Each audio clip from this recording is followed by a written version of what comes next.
saw it coming. Not when you're driving, uptown in a Lincoln Town car, smoking a Cuban cigar with $10 million worth of script. You're not seeing it coming, And that's the good thing about, failure, I guess, is that it's the time to be introspective.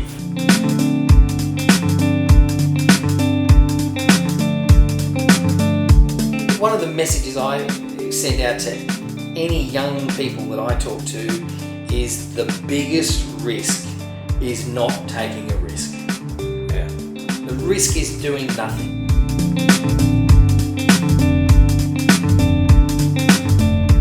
The idea of saying, I'm now an entrepreneur and I'm going to go and change my LinkedIn title and put entrepreneur there and hey, presto, I'm an entrepreneur.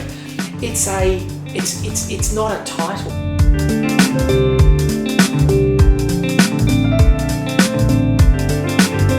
When it came to the crunch and we had to make the decision, it was a bloody tough decision to make, right? You've got to turn this off. You've just spent 3 years of your life building it, growing it, funding it, listing it, and now you're 6 months into it, you've got to turn it off.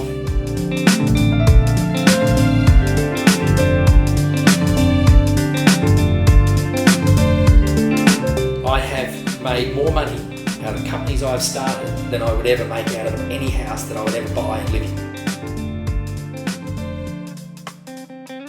I'm Chris Hogan, your host for The Mental Revolution. Today, we're speaking with Leigh Kelson, founder and non-executive director for Envero Limited. I did actually say, at one point, I was just amazed at podcasts and how you can be sitting in the room with somebody, and have a conversation that you never thought you would ever have, with anybody, or even get the opportunity to talk to those people or listen to those people. So podcasting, I was like, that's it. We've got to tell stories, we've got to podcast, and we've got to spread it out across the world.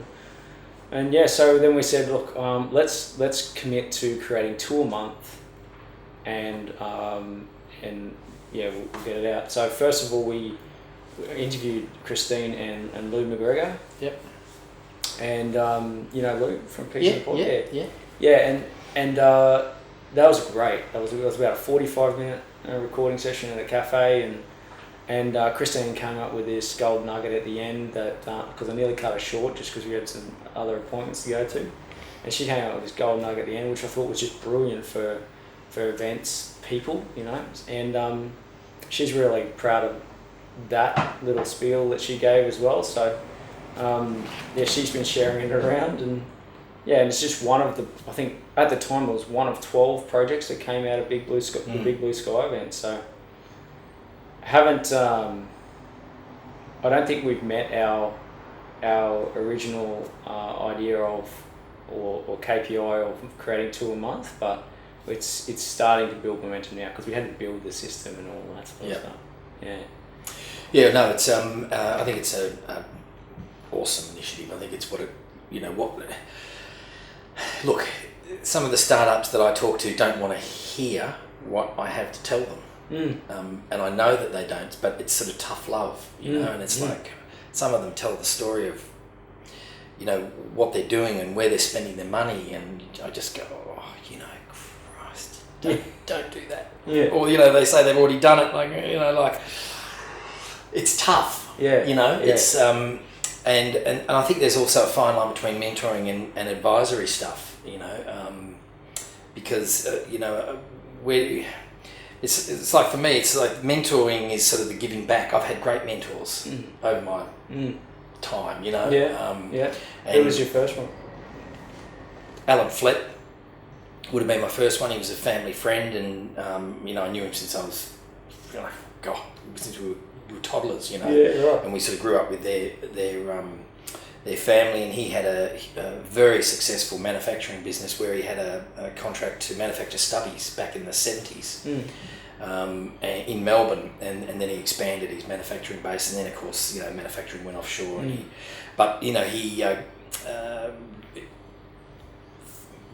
that business I suppose, got into trouble and changed and whatever, and I don't know that, because I was young, I don't really understand what happened, but I can only look in hindsight and go, well, something obviously went down there. But then he came out and he started polishing floors in shopping centres. He got a gig at a Safeway, I think is how it started, Safeway in Melbourne, and started polishing floors, back-breaking work, late at night, working his guts out as I suppose at the time, probably, mid-40s, 50s guy that had a really successful career to then, and then built that into a substantial cleaning business and ended up winning contracts across Victoria for all the Safeway supermarkets and built it into a really significant cleaning business, and then exited that. And one of the things he said to me was, I suppose I was waiting tables when I was about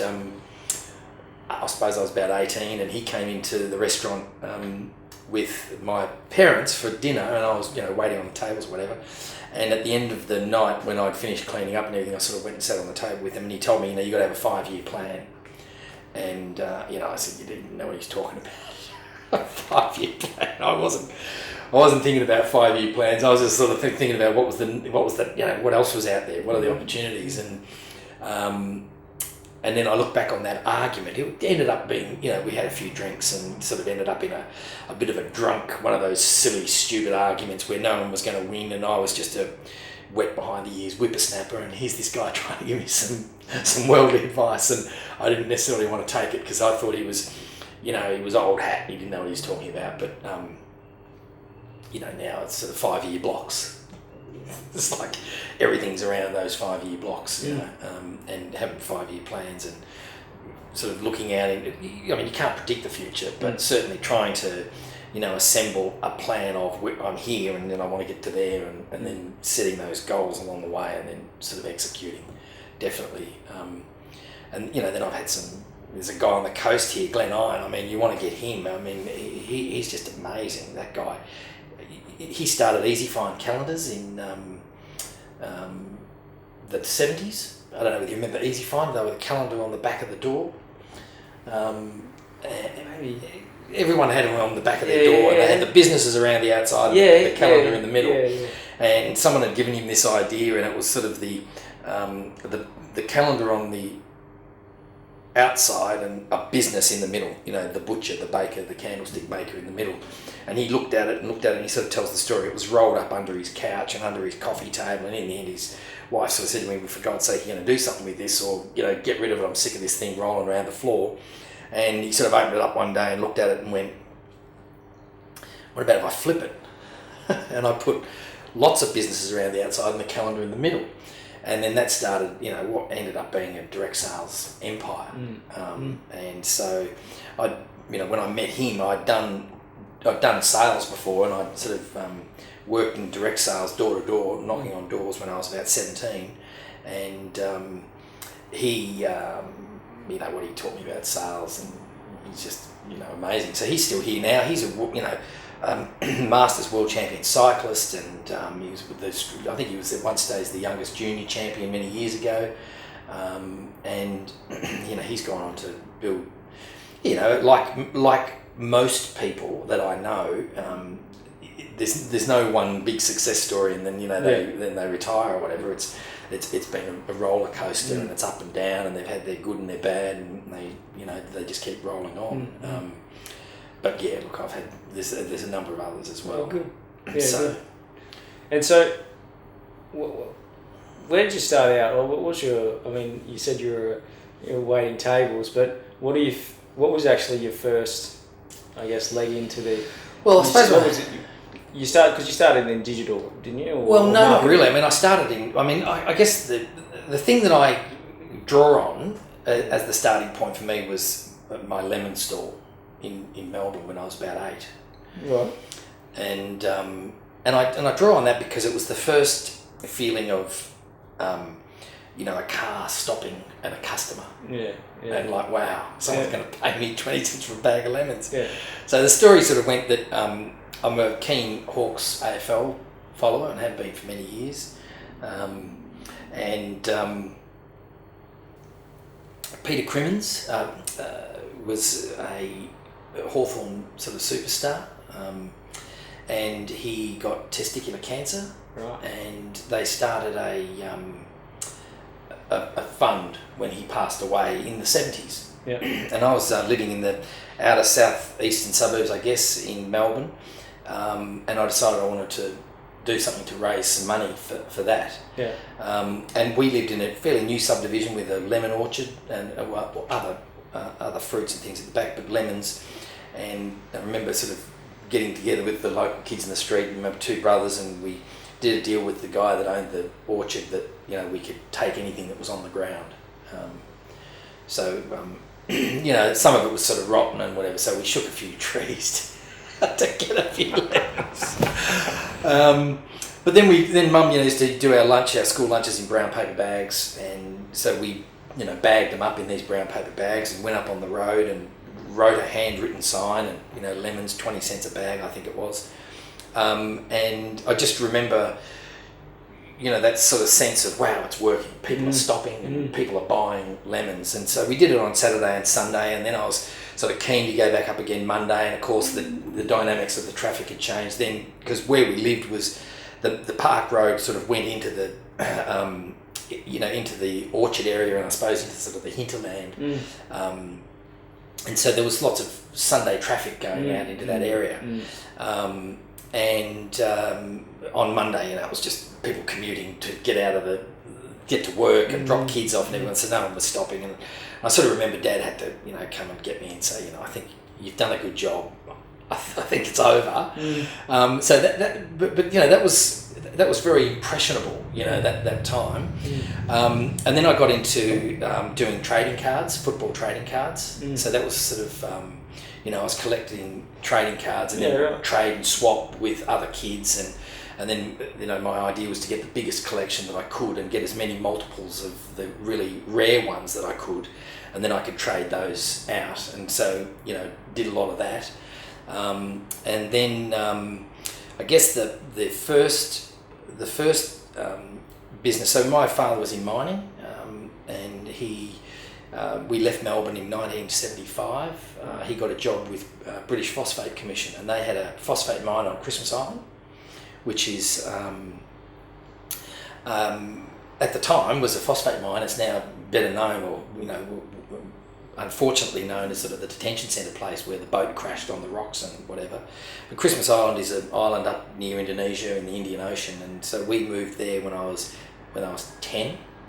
And then lived there for the next 5 years, growing up as an island kid, you know, climbing through the jungle. And the Japanese had occupied the island in the Second World War, and so there was lots of old munition forts in the jungle, and there was lots of grottos and caves and amazing beaches that you had to walk sometimes, you know, an hour through to the beach and all that. So it was real. That's how, you know, barefoot and running around an island was amazing. And so when we came back from there, we moved to Perth, and then Dad ultimately got a job with Argyle Diamonds up in Kununurra in the Kimberley. And I finished my last year of school with the view that I'd have a gap year and go back to do uni. And I was pretty keen on doing economics, or, you know, business and economics was sort of my love at the time. And then in that gap year, I got a job with a computer company selling computers, and it was in 1985, 86, and it was sort of the first Canon had just released the AP2000, which was like the first word processor that had a detachable screen from the keyboard, and it was a little green screen sort of monitor and everything. And so I started selling those and the electronic typewriters, the first ones that came out with the daisy wheel. You know, they'd moved away from the IBM Selectric with the golf ball and everything. So, and then that year they released the NEFAX, NEC released the facsimile, and that was huge. So a lot of my job was cold calling up and down St George's Terrace in Perth, selling facsimiles and you know, early electronic typewriters, and I did really well at that. And so all of a sudden, from, you know, being a high school student, not having any money and staring down the barrel of going to uni and having the same sort of being a broke student. So during that year I went to Kununurra to visit Mum and Dad, because they'd moved up there by themselves at that stage, and I've got two older brothers, both of them had, you know, gone on, one had gone to uni and one had gone got a job at the Burswood Casino when it first opened. So I went up to Kununurra, and I just, it was just frontier, you know, it was just amazing. The opportunities that were there were just mind-boggling. So, you know, they had the general store, and they had, you know, the basic sort of stuff there, but Rio Tinto had just opened Argyle Diamond Mine, so they were pumping a lot of money in. They were building, you know, houses for the mine workers that were flying in and flying out of Kununurra. The Ord River scheme was now starting to sort of get a bit of traction, and so they were starting to grow bananas and mangoes and melons, and all sorts of stuff was being grown in the Ord River scheme. And I just really remember one day watching this coach pull up outside the Kununurra Town Administration Office, Council Administration Office, and all these elderly people got off the bus, and they were standing under a boab tree. Yep. A boab tree is the upside down trees. It looks like they got the roots upside down, and they were trying to get some shade. And there was and it was a Saturday, or it was a Sunday, or, you know, there was nothing open. It was just a desolate sort of town centre. And I thought, you know, an ice cream parlour. That's going to be what I'm going to. So I went about sort of getting a loan and starting to started to put a plan together for the ice cream parlour. Went back down to Perth, started to put together the suppliers, you know, talking to Peters and Paul's and Streets and the ice cream people, looking for somewhere to lease up there, and then it sort of came about, and I don't recall how it came about, but I think the bank manager might have said, look, the Ord River News Agency is for sale, and I think it's a really good business. It was a general store, right? And in Kununurra at the time, there was no specialisation. It was just everyone had a general store. And if somebody saw somebody selling souvenirs, they would sell souvenirs. And the photo shop saw someone selling T-shirts, and then they'd sell T-shirts. So specialisation, you know, hadn't come to Kununurra at that stage. So anyway, we ended up buying the news agency, and pretty much my mother and myself ran that for ultimately what was 6 years, and then my brothers got involved. So it's a bit of a family business, and all of the trials and tribulations that come with a family business. So it was pretty challenging. But we turned that business around into a really successful news agency, and we sort of, one of the first things we did was, you know, on the floor they had spinners, you know, with greeting cards and all those old spinners, and I don't know how many spinners they had, but it was just Spinner City. So we removed all those, and we created aisles, and we specialised greeting cards, stationery, magazines, paperback books, and souvenirs, and a drink fridge, and an ice cream fridge. Oh, you got your ice creams. So I got the ice creams in there. And then, you know, we got the lotto machine in, because at the time it was an old Hugen chunk. Used to do a carbon copy. People would mark an X on the 3 carbon copy, stick it into the Hugen, clonk, clonk, and you know, copy for them, copy for the Lotteries Commission. And then we started doing syndicates. And, you know, the Lotteries Commission told us that we were the first to ever do a syndicate. But we used to get big pieces of Cardex and rule them up, and we'd do a 20 system or a 15 system or whatever.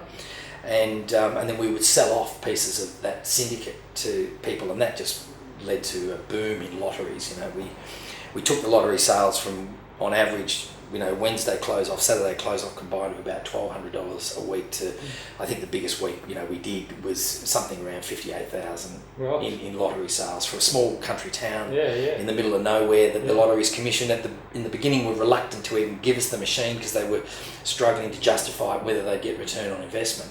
And we lobbied them pretty hard to do that. Ultimately, Kununurra sort of evolved, and the tourism boomed, and obviously Argyle and the mine boomed. And they built a brand new sort of shiny shopping centre, and there was a big pull for us to move, and of course the people in the old town centre didn't want us to go anywhere, because we were a linchpin for that street.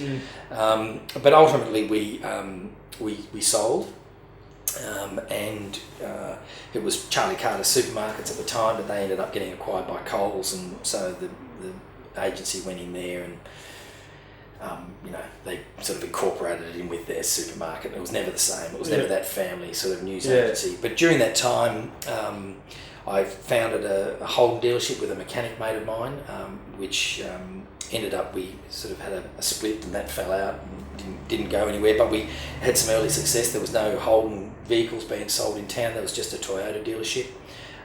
So we did a deal with Premier Holden in Darwin and got some cars on consignment, and we sold those cars really quickly.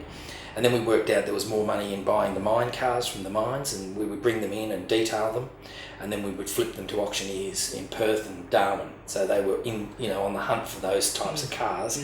And the good thing about mine cars is they're covered in red dust because they've been out of the mine, but they've been driven from the supply to the administration building, low Ks, still in great condition, but a lot of red dust, so you had to clean all the red dust out of them.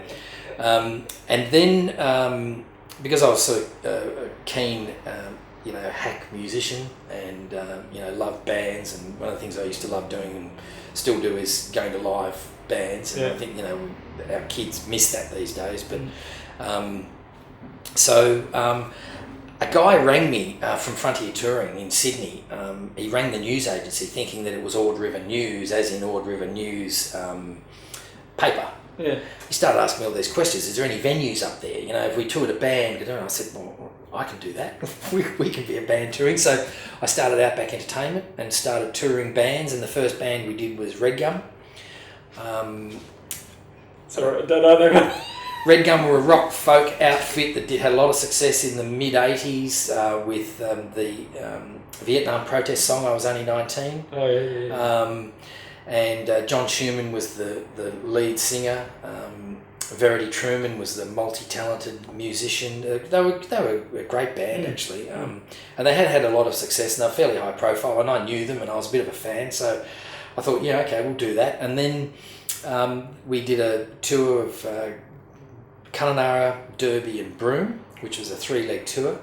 And then we toured a whole heap of other bands, during that time. We were involved in help building what became the Ord Festival, which was sort of a blues festival. And there were bands sort of like Matt Taylor and Chain and Southern Sons, and then the last tour we did was Paul Kelly. We did a couple of tours with Paul Kelly, and then he did his acoustic tour, I suppose it was 91, 92, and then I left Kununurra. Seems though that entrepreneurial spirit obviously runs pretty deep, and I'm unemployable. yeah, absolutely. So I guess what I've heard so far is that there's just been one thing after the next, but also then I put it down. Sometimes I put it down to boredom, or just always chasing after that shiny new thing. Entrepreneurs are often blamed for not being able to focus on anything, but it seems like you were able to focus on some of those businesses long enough to get them up and running and get them running smoothly enough that then you could actually jump and focus on touring. So the news agents were still running when you were when the touring thing was going on. And when the car dealership was going. And I was sort of bootstrapping my way by waiting tables at restaurants on Saturday nights and Sunday nights, and then working at the news agency on Sundays, and then doing the 9 to 5. The news, well, it wasn't 9 to 5. I mean, the news agency was my mum would probably say that I wasn't very focused, and my attention wasn't very focused. But I was 19 years old, so right. Endless energy. So it was a bit of the shiny new thing, but it was also just that opportunity that was there, So, and then from the car dealership thing, I sort of got this idea to do a car market, and if we could have a place where buyers and sellers could come on a Sunday and bring their cars, and then if you wanted to sell a car and someone wanted to buy one, then you could do a swap, and we would take a commission for it. So it was probably early carsales.com, right, without the internet. The car dealers got wind of that one pretty quickly and shut that down. They didn't like that idea. I don't know why. So look, I suppose there was it was more just the opportunity. There was just so many opportunities out there, and there was certainly an element of getting bored with that one. It's sort of like if I get that started and get it going and get the deal done, and then get the cars in and get them sold, and then we proved we could do that. So what's the next one? So it's almost like applying a similar formula to it's deal making in a way, and it's the love of the deal. That's the thing that gets me going is always having a deal on the go. And when I don't have one, I think I said to you the other day, it's like someone's taken one of my arms or something. It's I know exactly how you feel. So 91, 92, you said that sort of finished up, and then where to next? Well, I moved back down to Perth, and because my father was in human resources and training and development, he left Argyle by that stage and moved back down to Perth. And there was a little business called Training Centres Australia, which was a little training facility. It had 2 training rooms and it did some catering. And the idea was to buy that business and then we would wrap a consultancy business around it. And I think that didn't go very well at all. And we struggled with that business. It was undercapitalised, and at the time, I think it was the Keating government had put a training levy in place, and then when the government changed hands, the training levy was removed. So the incentive was gone for people to spend money on training. So we sort of got caught up in that, and then there was, again, friction with the family relationships, and sort of that was for me the end of it. Say, no more family relationships, but I think part of it. No more family businesses, you mean? Sorry, no more family businesses. I keep the relationships. But my parents have always been so amazingly supporting of my entrepreneurial spirit, and I look back and I think, God, what have I put them through sometimes, particularly in my younger days. If I look back and think, well, all of that was before I was 22 years old, and so when that sort of I guess fell apart. We decided we'd go our own separate ways, and Dad was an adventurer, entrepreneurially spirited person as well. But I always felt like Mum was the commercial brain. She had a really street smart sort of commercial savvy to her, and silly things like the front door of the news agency always had to be clean, sparkling clean, and I used to think it was overkill, and I don't anymore, right? So, but that little lesson like that of how important first impressions were when people walked into that store and saw those glass doors without the fingerprints and horrible stickers and things all over it. That first impression thing was one of the things that she taught me that is invaluable, right? First impressions are lasting. You've got to, whatever it is, you've got to put the best foot forward, and whether that be your website or whether you put material out there, it's the detail, it's the devil's in the detail, and it's the first impressions is a lasting one. So I during that time as well, I've read a lot all my life, and sort of, I guess, always felt because I didn't have a degree and I wasn't educated that I sort of had to educate myself. So I used to read and consume a lot of books, and still to this day, on my iPad I'll have 6 or 7 books on the go, depending on which mood I'm in, or if something's a bit too heavy, I'll have something lighter or whatever. But I read Tom Peters' In Search of Excellence. Okay. And then I read a book called The Paradigm Shift. And those 2 books together, there was takeouts of those 2 books. And in one of them, and I can't really remember, I'm pretty sure it was In Search of Excellence, it talked about Stewie Leonard. And Stewie Leonard was this guy who, in geography you learn about range and threshold of product, that people will only drive a kilometre to get a loaf of bread, but they might fly to Europe to buy a Rolls Royce, right?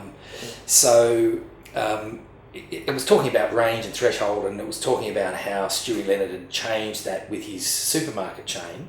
And he was the guy that coined the phrase, the 2 rules. The first rule is the customer is always right, and the second rule is if they're ever wrong, refer to the first rule. And it talked about how he had put his, changed the grocery stores, if you like,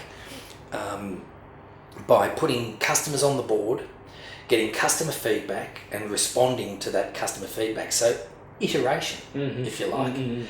And the customers would say they don't want to buy fresh fish in foam wrapped, clear wrapped they wanted fresh. So he put ice out and put fresh fish out, and sales increased 1,000%. And they wanted freshly baked bread, and so he put a bakery in. And they wanted wider aisles, so he put wider aisles in. And they talked about the kids driving them crazy, so he put the first creche kids centre that the parents could drop their kids off in. And it's upstate New York was his main store, and of course it just broke all the barriers of the range and threshold concept, where people would travel 2 hours to go to these stores, and sort of out of that came the loyalty programs. And so loyalty was something that I was really interested in, particularly from my own experience in the news agency, and it was just at the time of flybys. So I was introduced to a guy, Glenn Iron, who's based here on the coast, and he had this loyalty program idea that was called the Great House and Land Giveaway. And if you like, it was sort of like the Boys Town Art Union prize married with the loyalty program. And the idea was that the businesses that participated could issue stamps. So some people probably won't remember, most people probably won't remember Green Shield stamps in the UK, but it was very successful. You'd have a collector passbook, and you would shop with a certain business and you would collect stamps in that passbook, and once you'd filled a page you could redeem it. And the supermarkets did a lot of that in the 80s as well, where you would collect a crockery set, right? Plates, and every time you had a ticket full you could go and get another plate, and so eventually you could build up this cutlery and crockery set, right? So it's taking that idea of collecting, and so you'd get a collector card when you went into the stores that participated, and you could spend $10, $20, $50 or $100, but once you had 100 collected, or you could spend $100 in one hit, you got an entry in to win the house and land. And he'd run a test market on that in Launceston, in his hometown, and had been very successful, and he'd come to Perth. So I sort of joined forces with Glenn, and we then went on to roll out the Great House and Land Giveaway around Australia, and then ultimately into New Zealand, and it was hugely successful, and it unofficially broke the Guinness Book of Records for the most entered trade promotion. And the idea was that we would have a selling period, so we'd go out and sell the businesses into the promotion, and then those businesses would have something to sell, to talk about, to promote. Come and spend your money with me as opposed to my competitor, because you get a chance to win. And in some of the bigger ticket items, if they were to go and buy a car, they could earn themselves 100 tickets. But it had a very simple but clever sliding scale. So the bigger ticket item, it would reduce. Obviously, if you bought a $30,000 car, you'd end up with 3,000 tickets or whatever it was. But so that was hugely successful, and people loved to win a house. And if you ask people if they won lotto, what they would do with it, the first thing is to buy a house. So we were really leveraging that emotive pull of a house and land, and so that was hugely successful and great learning. And then it was sort of after we'd done that to death, I guess, I got approached by a startup. There was a digital startup. So during that period I'd started to play around with HTML websites, teaching myself, sort of 93, 94, early websites, and even sort of card technology. Although the smart card technology was there, it was sort of going there, So I was really keen to move away from the stamps and the books and everything and move into sort of more the electronic age, and it was sort of, I suppose, very early for that. And it required considerable investment, and it meant there was a lot more risk, and was it going to give you the return necessarily? But it fascinated me, there's no doubt about that. And so I was sort of, playing around with that stuff and the web, and I'd invested in some early startups and some companies that had started in the web here. So I was really following that space, and then the opportunity came up to join a startup in Singapore. They'd raised a substantial amount of capital, and they were rolling out what was called a digital overlay technology. And the idea was sell piece of hardware and some software to an analog television broadcast station, and it was that first digital overlay. So the bugs that come up and the ticker would roll in and then it would evaporate, and banners and everything on a broadcast signal, with the idea that you could buy ads online. So you could go to the website, buy 100 bugs, buy 100 banners or whatever, and it would broadcast it over the programming. So the pitch to the broadcasters obviously was that you can start to sell advertising outside of your normal 12-minute slot per hour and actually start to have some of these bugs and tickers and things. And so originally moved to Singapore and then ultimately moved to New York, and sort of was involved in that whole .com boom and then the subsequent .com bust. And sort of came back to Australia going, okay, well that was an experience. It was a ride. Yeah. Did you get interested, like financially, you were talking about, you had to make some investments and you invested in several startups and whatnot. What happened with those investments while you were doing all this other sort of stuff? Look, most of them were, all of them were passive investments. And some of them we did well out of. Some of them, we listed and, went like rocket ships. Yeah, right. Were they all local? Or? Yeah, all Australian companies. Yeah. And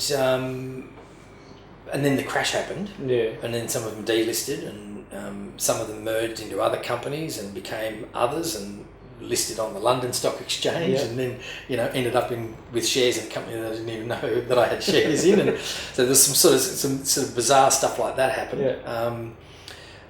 But look, it was an interesting time because if people got out of that with the shirt on their back, I mean, I've had a few conversations just in the last couple of months with people that go, oh yeah, we saw that coming and everything. And nobody saw it coming. Not when you're driving, uptown in a Lincoln Town car, smoking a Cuban cigar with $10 million worth of script. You're not seeing it coming, And that's the good thing about, failure, I guess, is that it's the time to be introspective. It's, when things are riding high, you don't sort of sit back and go, oh, what did I do good? What could I have done better? What did I do well? Maybe we should have done this or done that. Everything's right. Everything's spot on. And then it's those times when things don't go well that you take the opportunity to learn out of it. The learning from it is fantastic. It's where you grow and go to the next, dust yourself off and go, okay, let's go and find the next thing. So I came back to Australia with my then partner and now wife, and thought, well, what are we going to do? And I had seen a couple of ideas in the States that I thought were interesting, and one of the things that I found over the years is I've been to the States quite a number of times. I travelled there early on with my parents. Hence my love of American muscle cars and, seeing all the Trans Ams and the Corvettes and everything driving around the US. I just have always... What boy didn't dream of owning a Trans Am, huh? Exactly.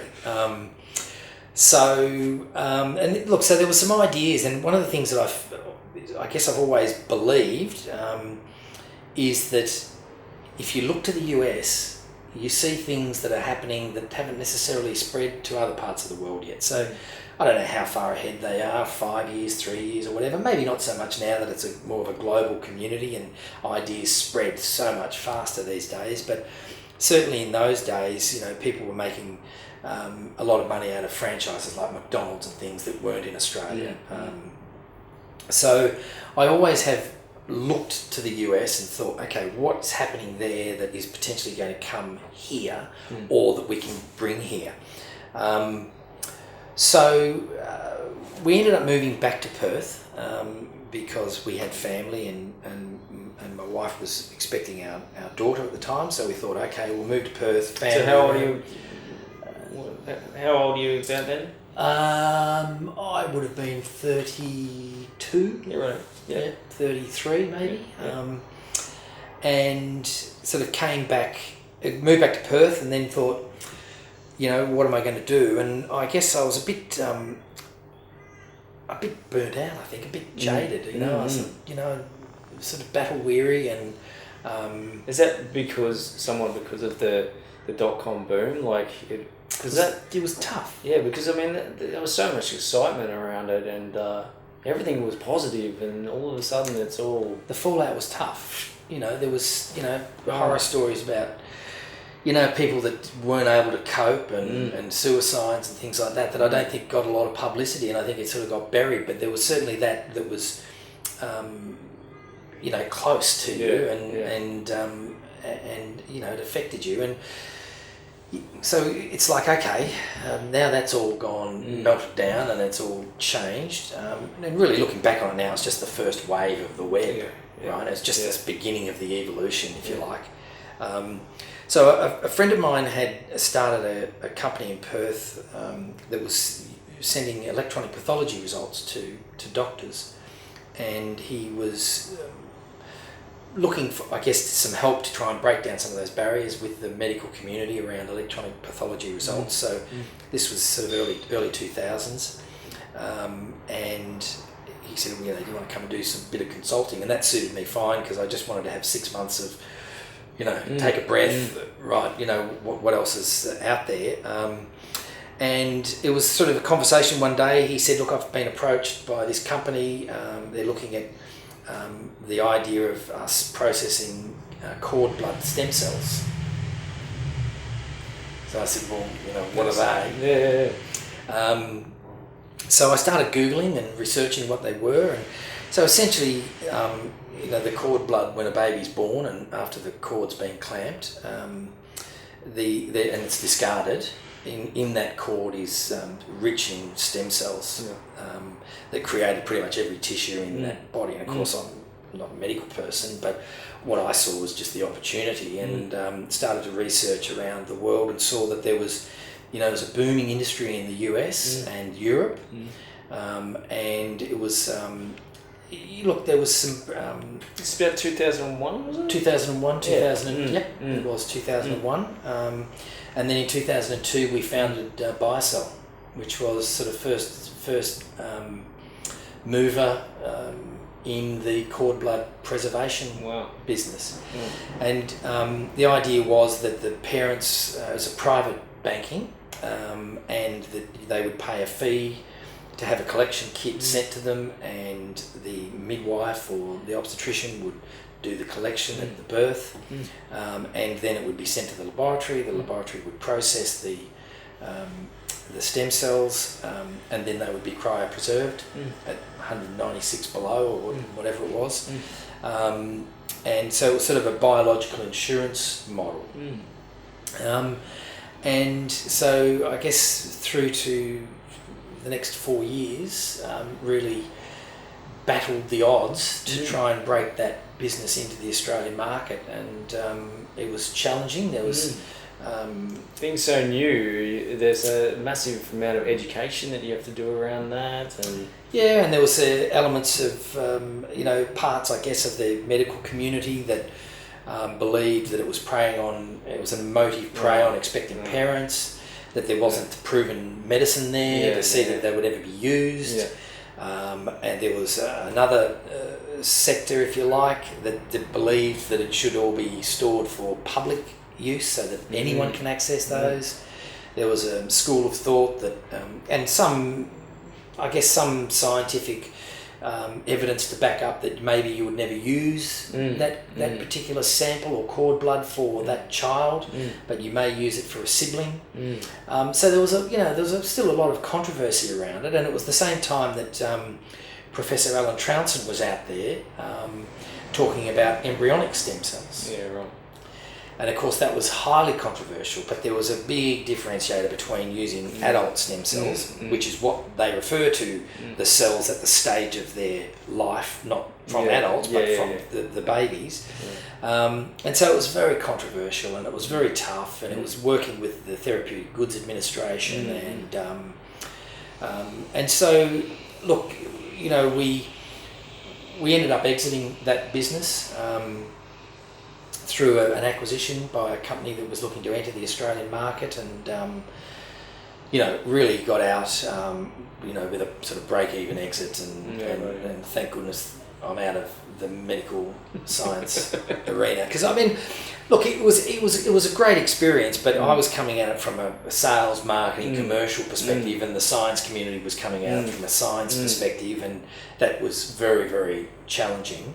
And you had to somewhat would have been seen to be have some good scientific knowledge as well, I'd say, Well, I had to learn. Yeah. And I learned a lot. I amazed myself at how much, but I immersed myself in it. And that's, my wife says to me, I've got 2 speeds, 0 and 10. So if I'm going to do it, it's 10, it's on, game on, right? And if I'm not, and that comes from my father, I think, because he always used to say, son, if you're going to do something, you've got to do it properly, or not at all. So I've taken that literally and gone, it's either 10 or 0. So I know that, but I did immerse myself in that, in the science and the medicine, and it was fascinating. It really ignited a passion in me, and there was sort of a bit of altruism to it, because I thought, if I could do something that's going to save one child, then it's worth it. And that was always my foundation for my position, if you like, when we were under attack from all sides, is that we were breaking new ground, and it's not easy breaking new ground. No. That's just a fact of life. So after that, and sort of got through that exit and completed that transaction, I decided that I was going to go back to my knitting and go back to sales and marketing. I'm going, what? Well, because that's where I've always feel like the strength has been. Yeah, so I pictured you knitting. No, not knitting. No, right. It's an expression. Stick to your knitting, right. So stick to what you do, and do well. And I've always felt that sales and marketing was sort of the strength where I could bring value, if you like. Although, you acquire all these other skills along the way, and you do that sort of 20% or do that bit 50% or whatever. But, I'm certainly not a financial guru or anything like that. It's, adding the numbers up and auditing and all that stuff is best left to people that are expert at that stuff. And I suppose I've always sort of not very appropriate, but I suppose I've always said I'll worry about making the money, and then I'll get someone else that's reliable, that understands that, to count it and manage it. Don't get me wrong, it's really important. It's imperative. But it's not my strength. And there's too much detail involved. And too much detail I just glaze over. People will tell you that my emails are short and sharp, and if it's more than 3 paragraphs, you've lost me. so get to the point quick. So I decided that I was going to start a sales and marketing consultancy business, and that was PRM. And the name was Pacific Rim Marketing, and initialism was PRM. So I started, in the front room of the house, looking around at different technologies. Where are we in the world now? We're in Melbourne. We moved back to Melbourne by this stage. The buy-sell business had sort of taken me down to Melbourne. And so I was living in Glen Iris in Melbourne, and decided that sales and marketing sort of consultancy business, and the idea was that it was going to help enable companies to embrace the new digital age and the one-to-one marketing. So I sort of started looking for what products I could, what could I sell? I didn't want to become a consultant as such, where you go in and advise and produce a document and then leave them with a bill and a document, and it had to be execution. And again, I think that was where I was sort of leaning on where I felt my strengths were. Execution is really, to me, what it's all about. You can have as glossy a pitch book and all the rest of it you like, but you've got to be able to go out and execute. And that means doing deals, it means going and closing sales, and it means making things happen. A transaction takes place. You have a willing buyer and a willing seller, and there is a transaction. Without that, there is nothing, right? And I could see that there was a lot of companies that were struggling. Google AdWords was sort of emerging as a way that you needed to be doing search engine optimization and that. So I started with Google and started doing AdWords management.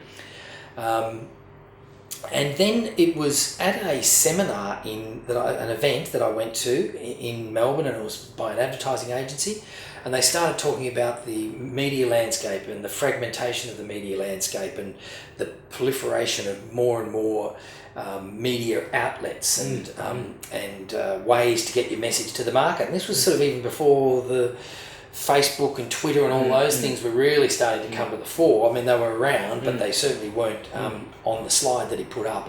And he showed two slides. He showed one slide, which was the media market landscape circa 1975, which was, an AM station, 2 television stations. And then he went bang with another slide, which showed the fragmentation. Yeah. And that was it for me. Just ignited me. I just went, that's it. And he was talking about how do you cut through and get your message through, and it's now one-to-one. So I went out and started searching one-to-one marketing, and I found Seth Godin. And I started reading Seth Godin. So I read Permission Marketing, and then I read The Long Tail by Chris Anderson. And again, those 2 books, the stuff in the Permission Marketing and the stuff in The Long Tail, and I put them together and went, okay, so here's the opportunity. So how do you get relevant, timely, anticipated communication in front of your audience? You need to personalise your message.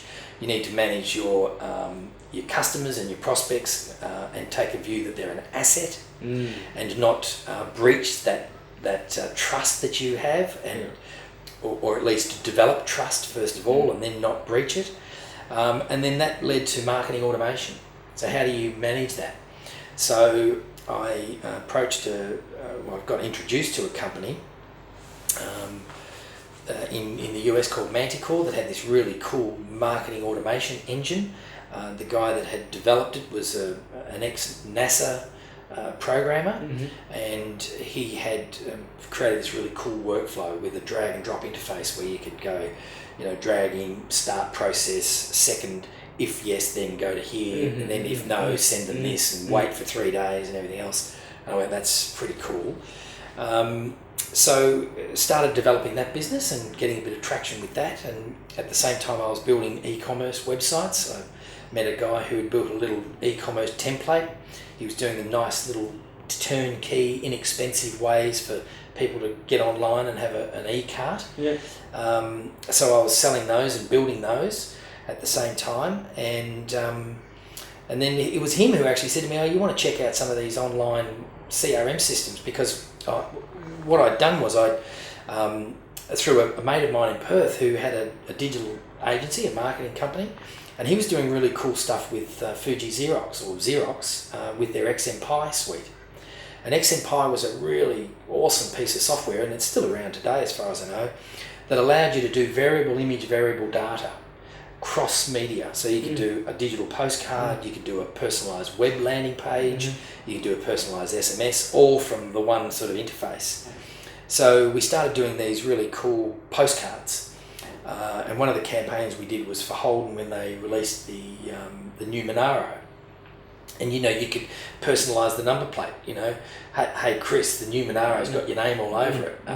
Or if you knew someone was into golf, you could send them a golf message. Or if they were into football, you could send them an AFL message, or you could know that they were a follower of the Hawks or whatever. So I thought that was really, really cool. So it was sort of Google, SEO, search engine optimization, AdWords, personalised postcards. And then what I found is that I started to get some traction, and I was going out and selling, and mainly getting traction with car dealers, automotive. And they were sending me spreadsheets. Here's the customer list that we want to do this campaign to. Or I was coming up with the objection, we don't really trust our data. We don't really know whether Frank is still there. We don't even know, to be quite honest, and I had this a number of times, if Frank's still alive, or what happens if I send a message to someone that's passed away, and there was a real concern around that stuff. And I thought, okay, well that's interesting. I thought, well, this is not actually about the tools. This is actually about the data. So the guy that had created the web cart, he said, go and check out some of these online sort of CRM systems. And I actually had a meeting with Microsoft. And I said, look, I had the meeting in the front room of the house. It's about this size. I said, look, I'm just starting this business, and I want to set up a data management system because I've started to get customers, and they're sending me all this data, and I'm trying to manage these different campaigns. And he came in and he said, oh, well, you're going to need to upgrade your server, and you're going to need this, and you're going to need that, and you're going to need... and it's $25,000 later, and I'm saying, you're not hearing me. I can't afford this, right? And look, it was so early days, I just wasn't prepared to go and spend that sort of money. Didn't need to, and I wasn't going to. So anyway, he suggested so I started searching online CRM, and I came across Salesforce.com. And I had heard of Salesforce.com when I was in New York. They were a startup. And they were getting a bit of publicity, and I thought, wow, I thought they'd gone with the boom and the bust. And they were one of the ones that had survived. So I just went, wow, that's amazing. So I downloaded their 30-day trial, and I mean, I just, within 24 hours of looking at, leads, opportunities, accounts, just in the sales world, it just all made perfect sense. And I went, yep, that's it. So I went to their website. They were seeking partners in Australia. I embellished, the puffer fish, I like to call it. Made myself seem a bit bigger than I was, and probably a little bit more mature as a business than I was, and became a partner of Salesforce, and started doing AdWords, postcards, marketing automation, and Salesforce implementations, and selling CRM licenses. And we were the first sort of Salesforce partner. That was a small startup in Melbourne, and then we grew that, and in fact today we've just finalised and announced to the market that we've sold that business. Wow. A company in India called Persistence just bought that. Yeah. Right. So we've been working on that transaction for some time, so that's gone, which is a bit bittersweet because it's. So how many years did that run for? Well, that was sort of from really, I guess, when we started was 2007, 2008, and again, it was sort of the early days. It was a one-man, two-man band, and but the people in that business have been amazingly loyal, and this, and they've done some great work, and they've done some great Salesforce work. It got more challenging over the years because all the big boys started to come in, Accenture and Deloitte, and some of the smaller guys got squeezed out, and but we battled on and we survived. And what did your team grow to? Oh well, I guess the team at PRM grew to 12, 15 people, Right. And then we started to develop some sort of apps on the Force platform. So one of my first hires went over to Dreamforce in 2006, I think it was, and then I went over in 2007 and saw the Force.com platform, which they sort of rolled out the platform. So it was no longer just a CRM. You could strip back all the other stuff, and you could have the platform, and you could build stuff. So it's like the cloud version of .NET, if you like, a framework for developers. And so again, that was like that. Sort of, I call them ignition points for me, because it's like that. It's that moment that the idea ignites, and you go, "Holy crap!" and then you Google for the next 48 hours, and just absorb as who's playing, where joining the dots. Who's these companies? Where are they? How does it all fit together? And sort of try to understand that landscape. And when I saw Force.com, I went, "Holy crap! This is it. This is the way software is going to be delivered, there's no doubt." But in 2006, 2007, I guess, we were out there talking about cloud. It was called on-demand software, and then it sort of morphed into software as a service, SaaS, and then it was coined cloud. I registered cloud domains in 2006. My Cloud was one of them that we registered. Did really well out of that. before people were really calling it cloud. Yeah. And again, it was like breaking new ground. Yeah. That was the same thing with the buy-sell experience. We were getting people saying, people, corporates and enterprise will never move to the cloud. They'll never put their data in the cloud and everything else. And I just thought, rubbish. It's a no-brainer. They have to.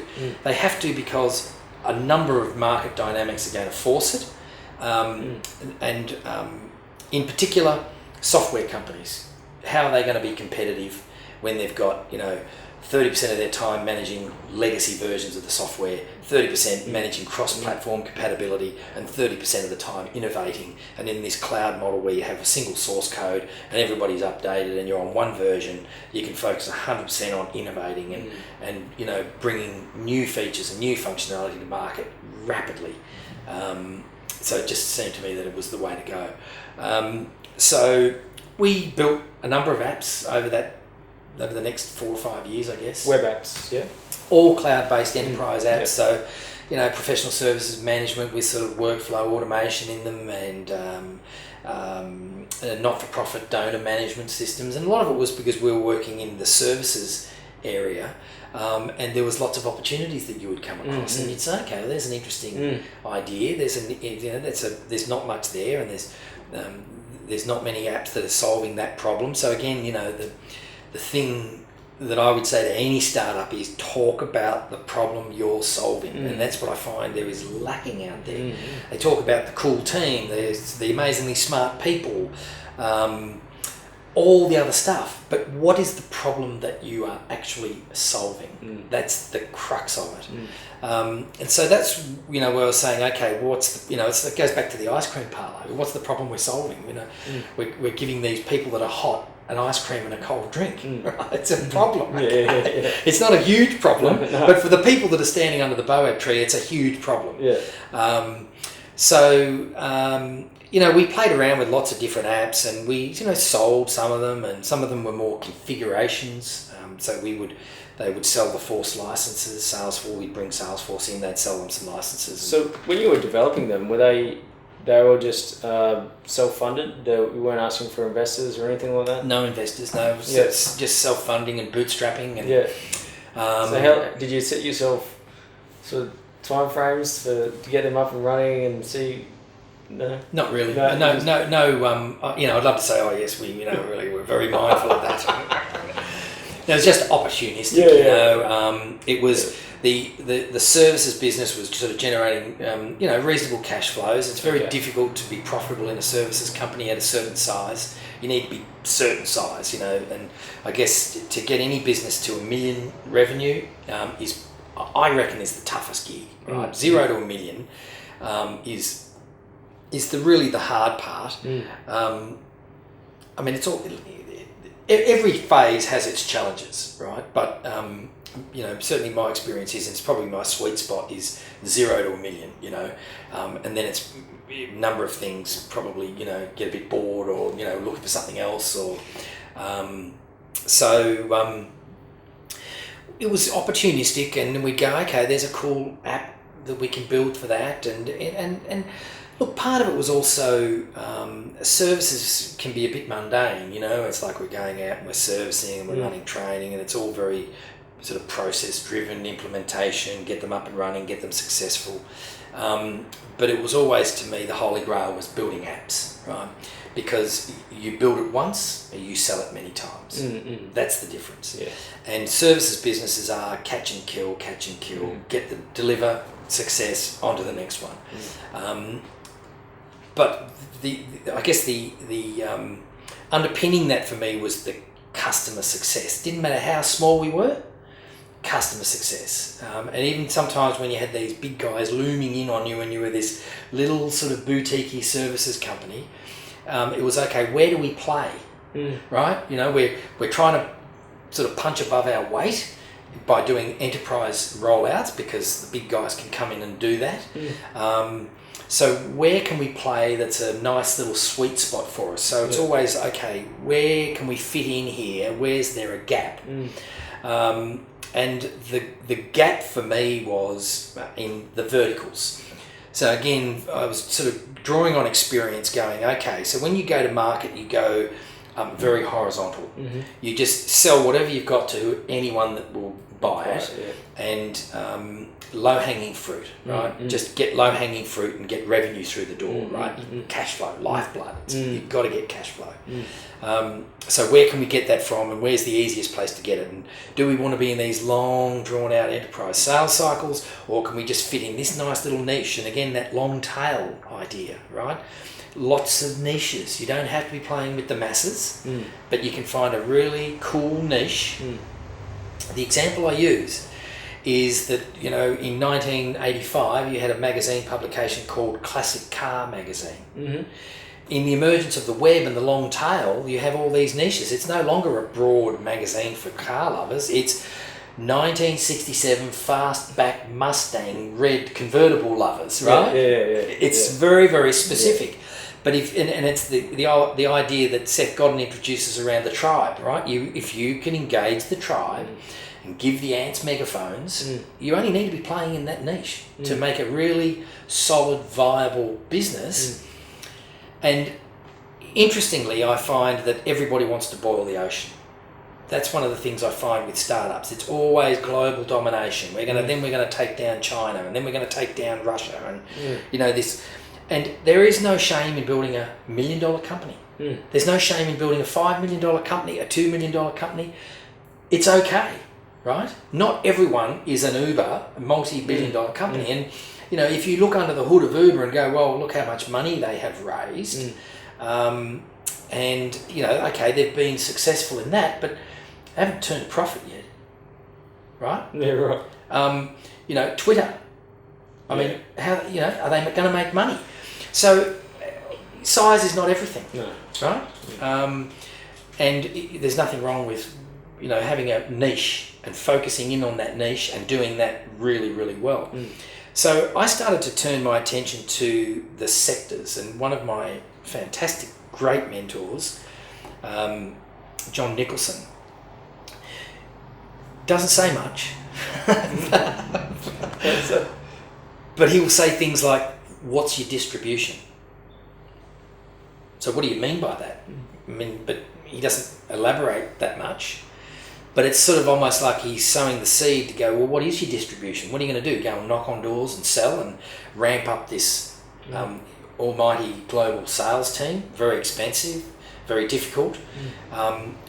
Who else has got skin in the game that you might be able to leverage? They're already playing in that space, and there's some synergies between what you're trying to do. They're talking to a similar audience or the same audience, and there's those synergies there, right? So how do I leverage those? Who else is in the game that I can go and leverage and get distribution out of? And and I've seen John over the years grow a couple of really significantly successful businesses by leveraging those sort of synergies with other groups. So it's okay. So, and the other thing that he always says is, the sector. Look at the sector. People tend to focus micro on what they're doing, and they're absorbed in what they're doing, and they're not looking at the bigger picture. They're not looking at what are the currencies. I remember being young thinking, what the hell they always report currency fluctuations on the news, and why is that relevant to me? But it all of a sudden becomes relevant when you're opening an office in the US and you're pouring a whole heap of money in there at 70 cents in the dollar, right? So every time you put money over there, you're losing 30% of the value of it. It becomes significant, and you learn quickly that the currencies play an important part in global expansion. The oil price. I mean, we had an experience with Envero. So how does that affect us? So what's the sector? What's happening in the sector?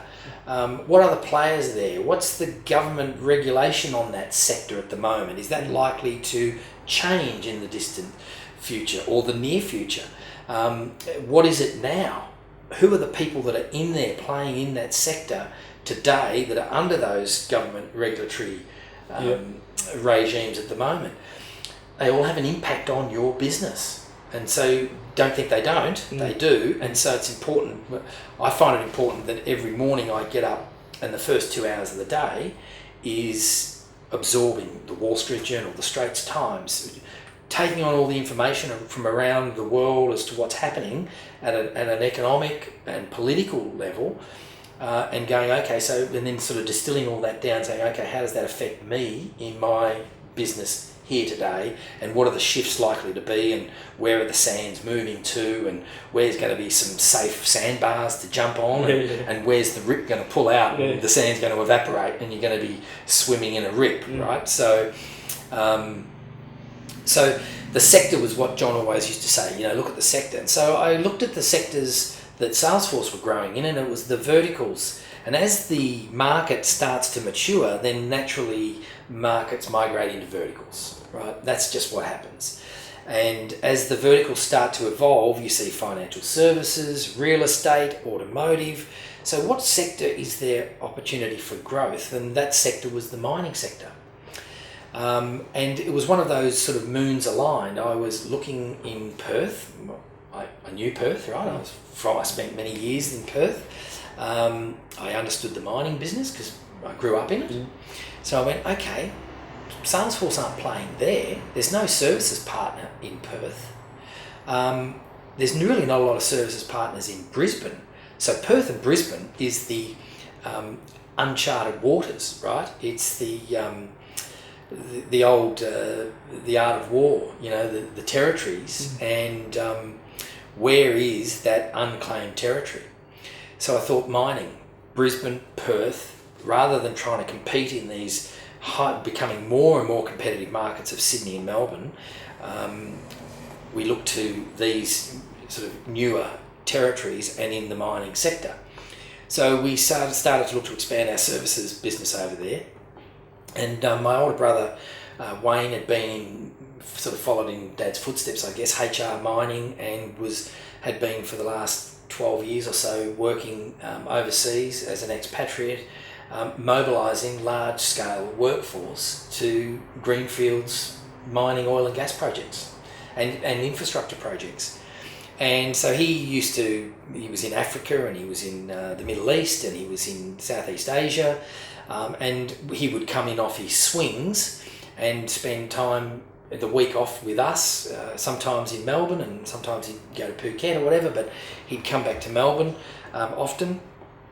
And he came in once and he was mobilising people into Africa, and he was using spreadsheets. And the mobilisation the problem, right, talking about the problem was that these people were, number one, you were ramping up a greenfields project from zero. So you had to put roads, electricity, everything had to be, you built these little satellite towns in these remote mining areas, and the people that worked on those projects must have government clearance.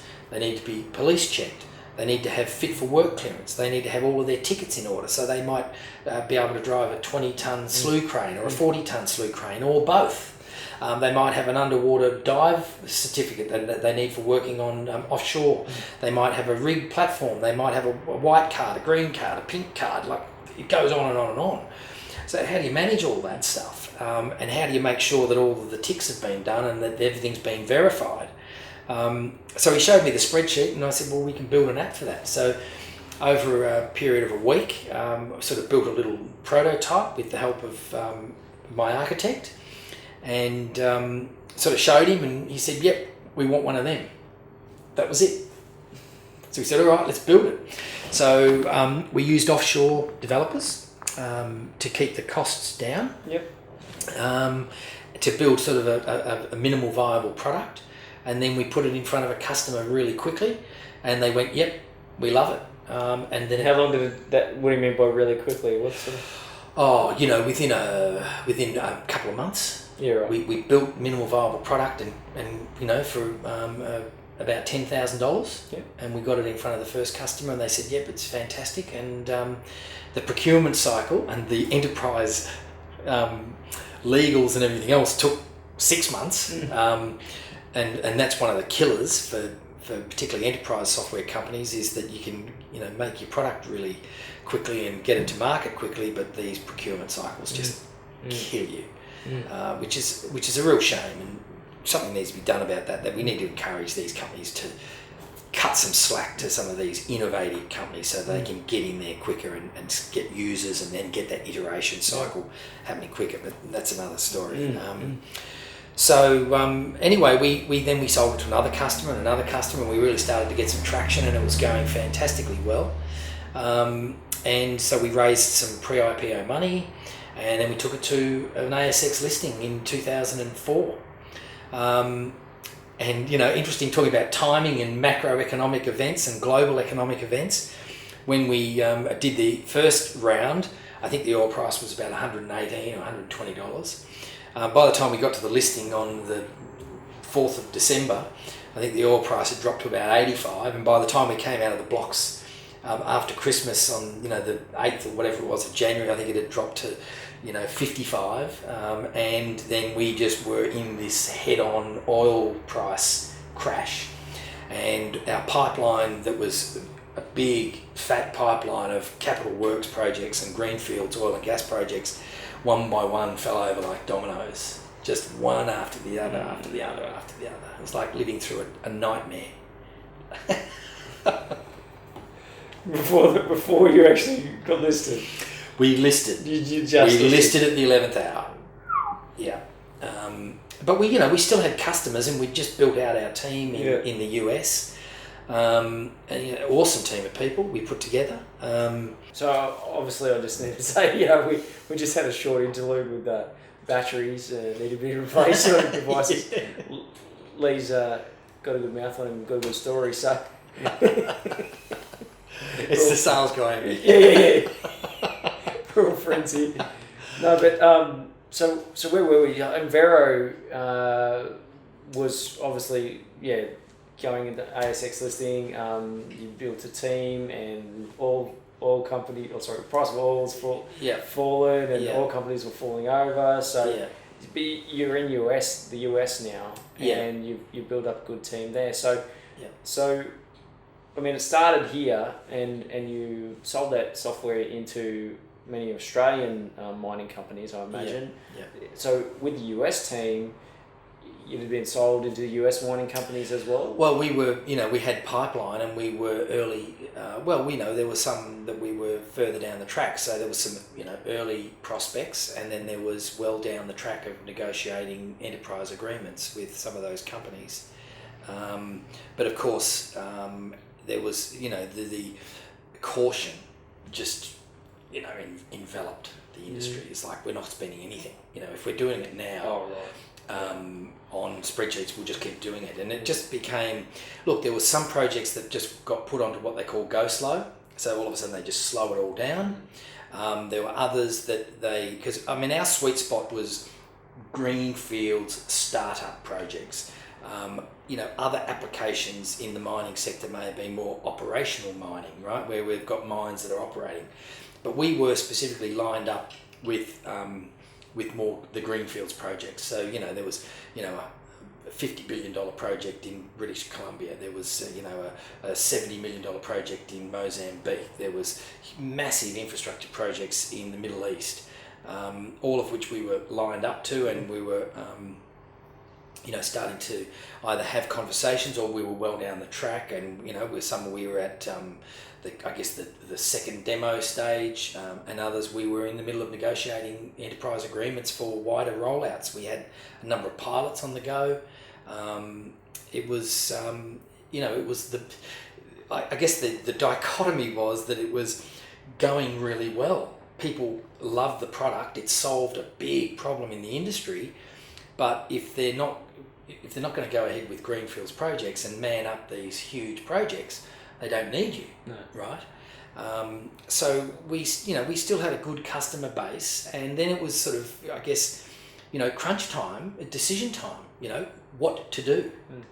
You are burning cash, opening up the US market. You're expanding globally. That's what you set about to do. That's why you raised the money. You've built a team of people. You have now a number of large companies out of Houston that you, well engaged into the sales process and pilots, and all of these sales are sort of moving. But you could see that they just came to a grinding halt, right?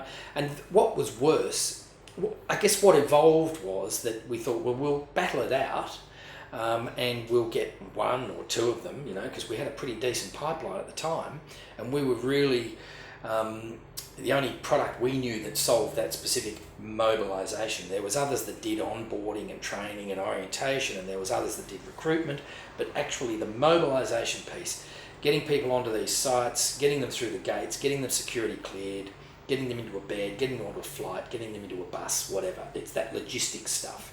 And I might add, still got customers, and Vero is still out there as a product, but we had to make a decision. Do we continue to plough cash into it to try and grow in this headwind that we're in, or do we cut the cash burn down, get to cash neutral, and protect the asset of the company?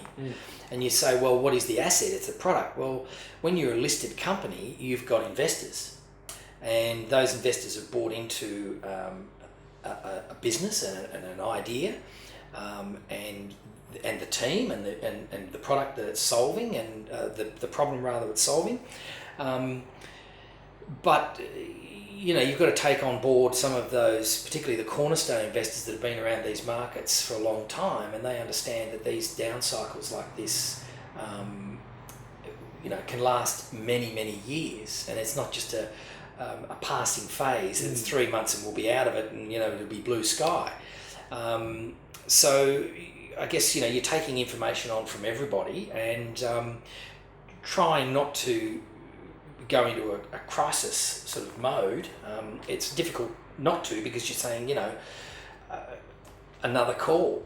Yeah, well, that pilot we're just about to roll out across Southeast Asia, we're just going to put it on ice for a little while. And you hear that a number of times, and you're going, okay, this is getting pretty nasty.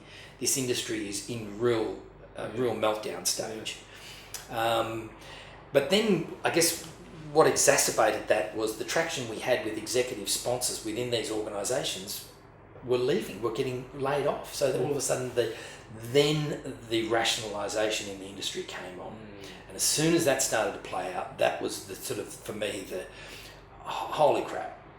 Because you've got traction with an executive sponsor that's driving this thing through from the enterprise side, and getting an email saying, yeah, sorry, great dealing with you, but I'm out of here Monday. And then that started to exacerbate. And then all of a sudden the traction you had with the people weren't there anymore, and the companies were pulling out their operations out of Australia, and it just continued to escalate. So taking on all that information from investors sort of barking at you, do this, do that, do this. What do you do?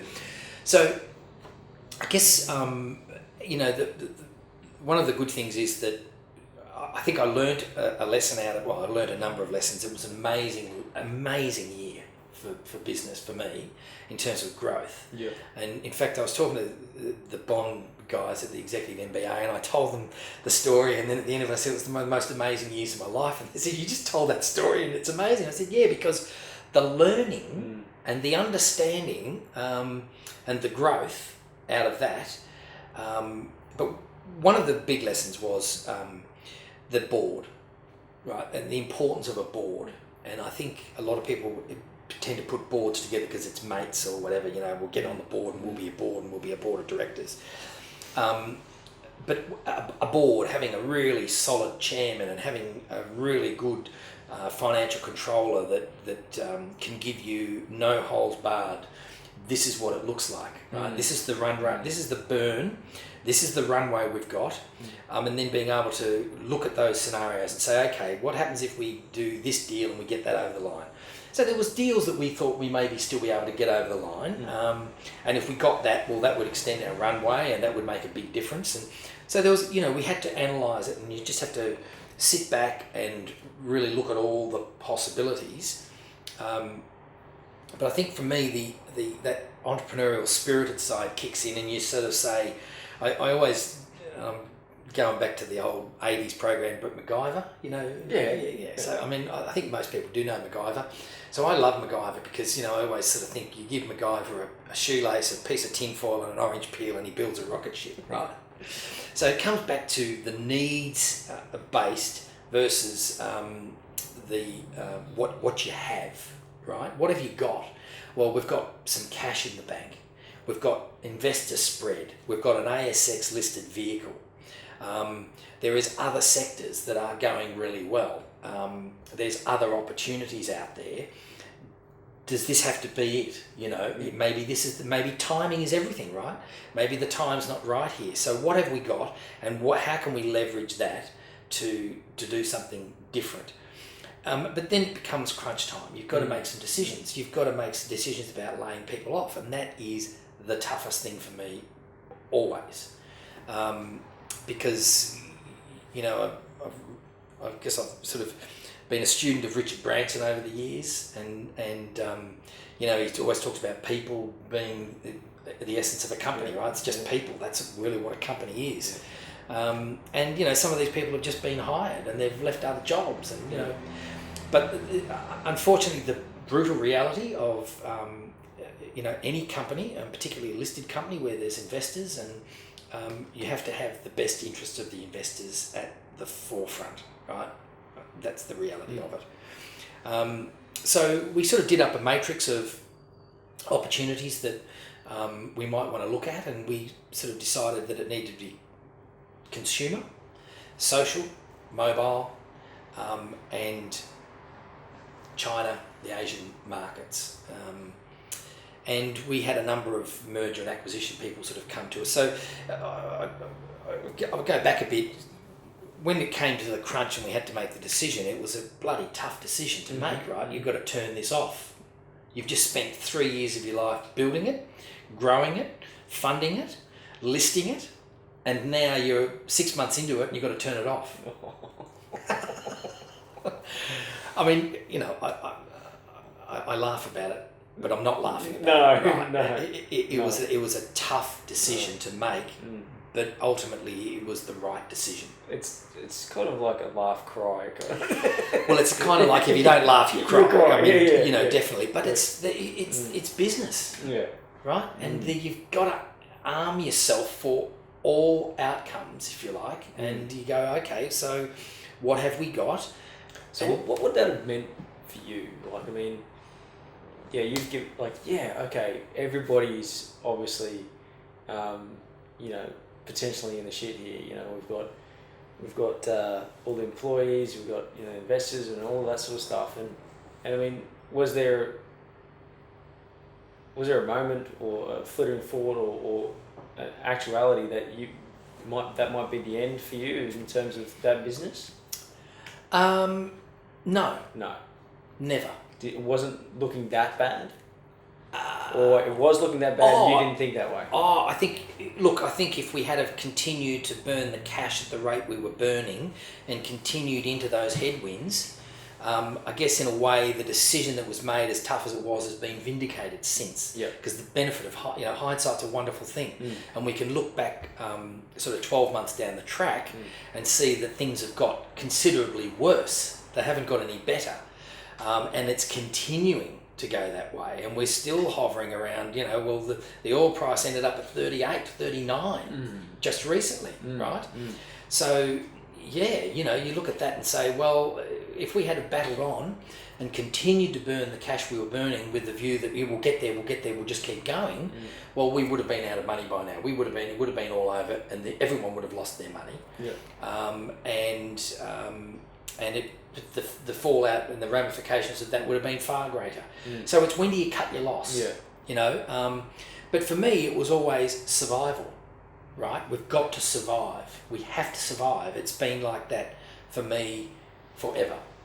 It's how do we survive, not, you know, so it's go into survival mode. I think I naturally go into survival mode and say, okay, how do we survive? Because it's not an exit strategy, it's how do you survive. It's how do you survive. And I've been a big believer in that, and I guess the .coms taught me that.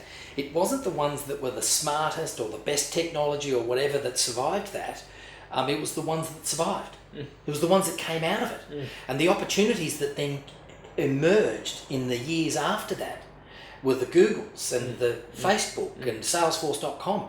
They were the ones that survived the carnage of the crash and came out the other end. And then when the world started to embrace internet and the proliferation of mobiles and then more recently the introduction of mobile devices and the proliferation of mobile devices, they were the ones that capitalised on that and they survived it, right? So if you survive, you can live to fight another day, right? So for me it was, how do we survive? How do we live to fight another day? Okay, I've got all this crap that's going on over here and I get that. And I think it was one morning, Saturday morning, we had a board meeting and I asked the CFO, I said, I want you to forecast the worst case. He goes, oh, well, what do you want me to forecast? This amount of revenue or that amount of revenue? I said, no, what's the worst case? And he said, well, the worst case would be that we don't sell anything. I said, all right, we'll forecast that, right? So let's see reality of what that runway now looks like without anything closing, or even the deals that we're working on, instead of them closing in 3 months. And enterprise sales cycles can be excruciatingly long, 18 months, 2 years sometimes. So we're already in that without the oil price crashing around us and the industry going into the sort of state of carnage that it was in.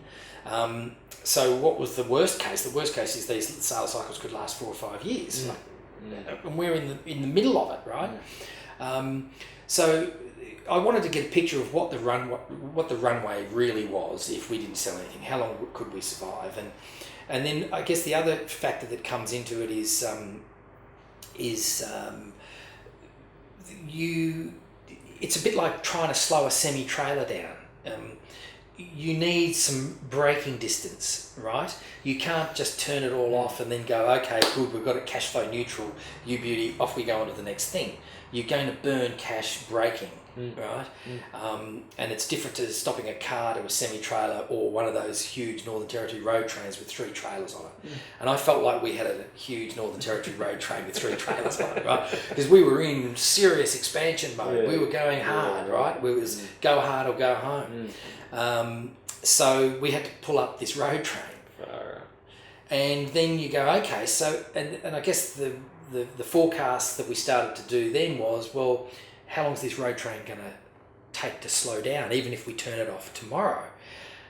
And then that sort of picture starts to look frightening as well. You go, well, and then you get to a point where, you've got to start thinking about solvency.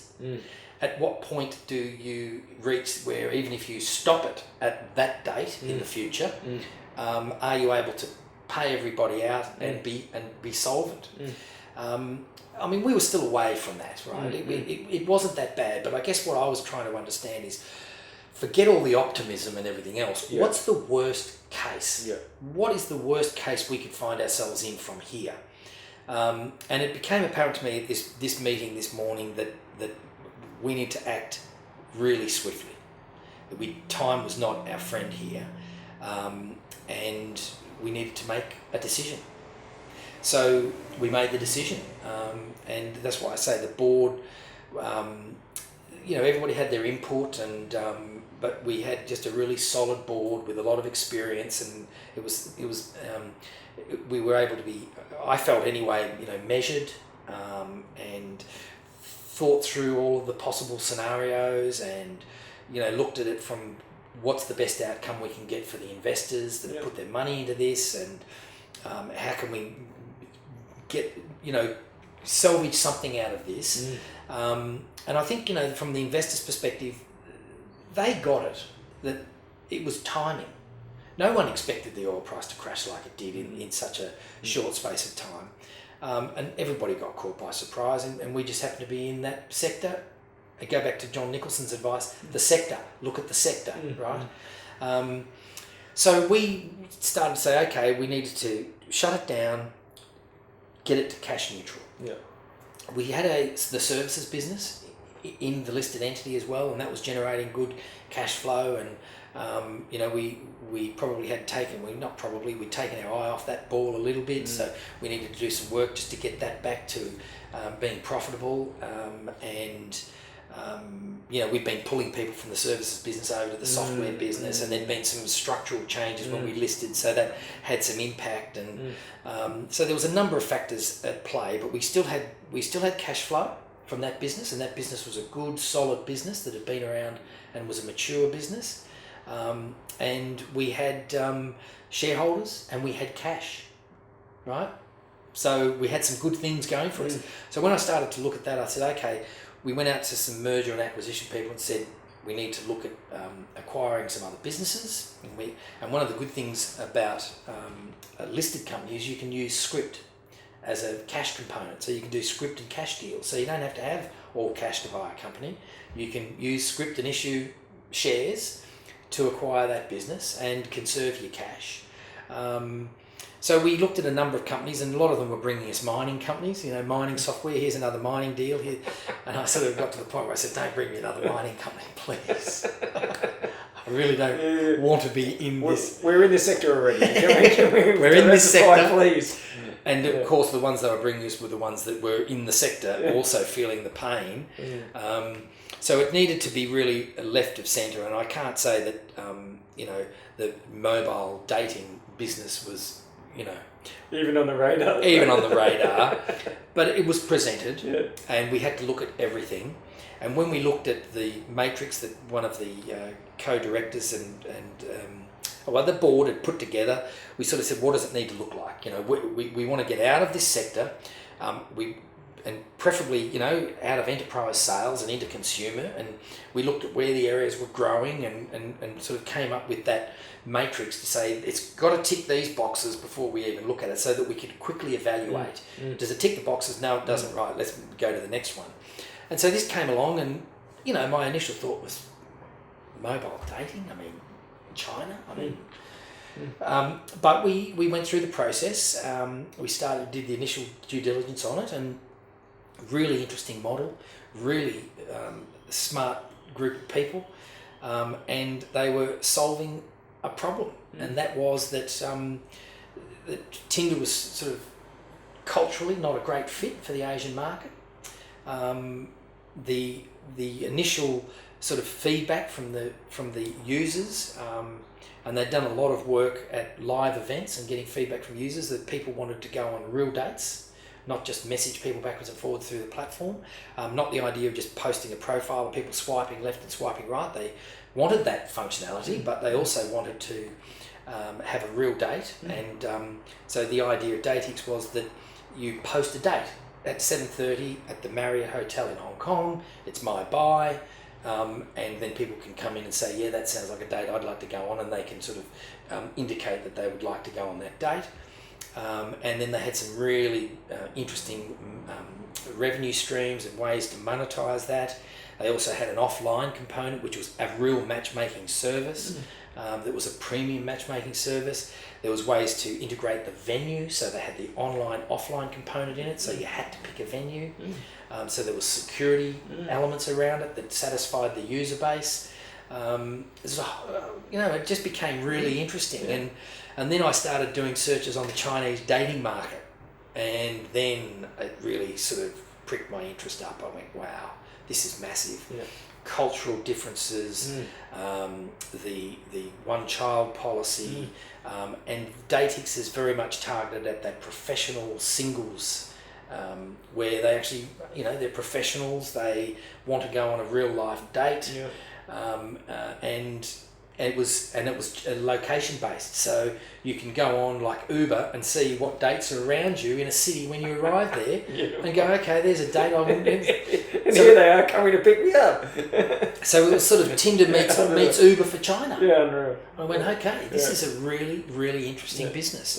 And I must admit, it took me a while to break down the preconceived idea or whatever and go, well, hang on, this is a business that we're looking at from the commercial aspects and from the revenue model, and we've got to look at it more holistically, I guess, than than the Chinese dating. I mean, I thought I don't really understand it, but the more I started to understand it, so.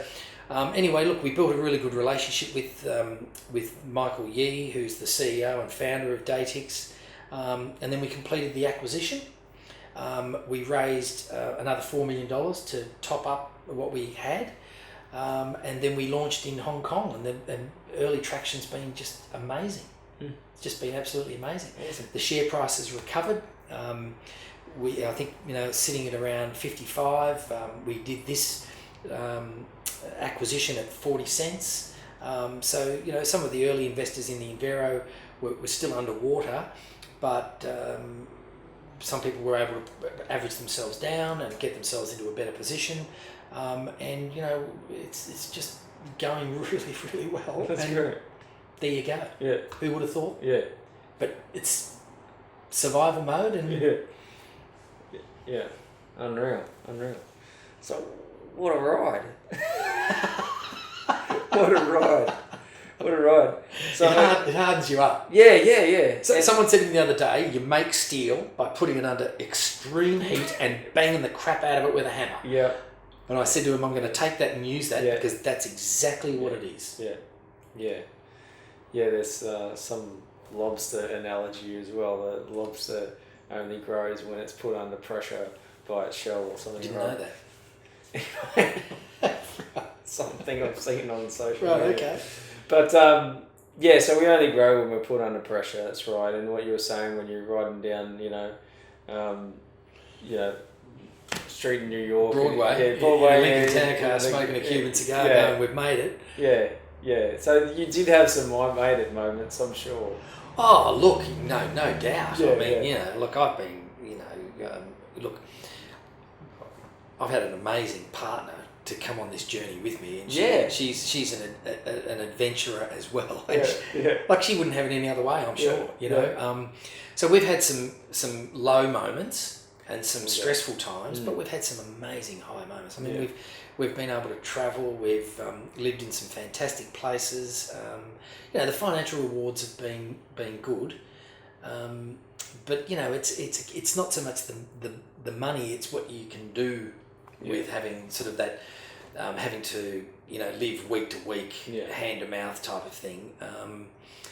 But again, someone said to me the other day, one of their mentors said to them, just remember, son, that they have money and we want it.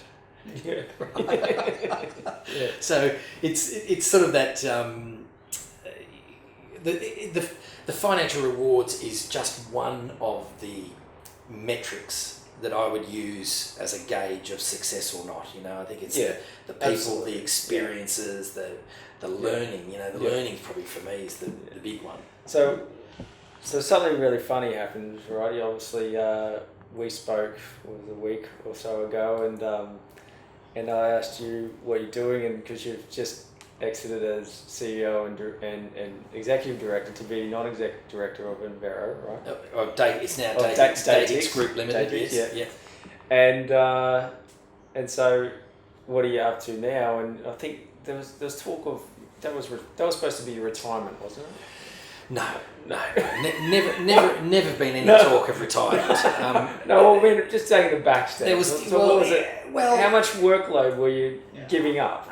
Potentially, I was giving up a lot of workload and a lot of stress, and any public company, whether it be a micro cap company or I'm sure I've never run a big public company, but I can imagine and I sort of have an appreciation for some of the CEO salaries at the top end of the market that people go, they earn too much money. I don't think they do because it's a tough gig. But I think my experience with public companies over the last couple of years has been that it's a lot of compliance and a lot of investor relations, and probably when I first went into it wasn't as prepared for all of that, and so part of the excitement of the startup and getting the first deal done and doing your market research on an idea and all that stuff had gone and it had turned into compliance and all that sort of thing. So and it was a pretty tumultuous couple of years. So as much as I look back and reflect on it and go, geez, that was a pretty awesome ride, and what an experience to have, I guess, under your belt, because what it prepares me for next. It's like, okay, so if I could get through that, you know, give me your best shot. Yeah. You know? It's like that hardening steel thing. Yeah. I guess the part of the idea was that Michael, once the transaction was completed, would come in and succeed as CEO, and it only made sense that he do that, given that the product gets the traction we expected. And so that's all gone really well, and Michael took over as CEO, and I've stepped down as non-exec director, with the idea that I'd take 6 months off and kick back and go to the beach and. Family's all grown up and left. No. Talia, my daughter, is 13, so she's at school, and so the idea, I guess, was that I'd kick back, and within about 2 weeks, I was just stir crazy.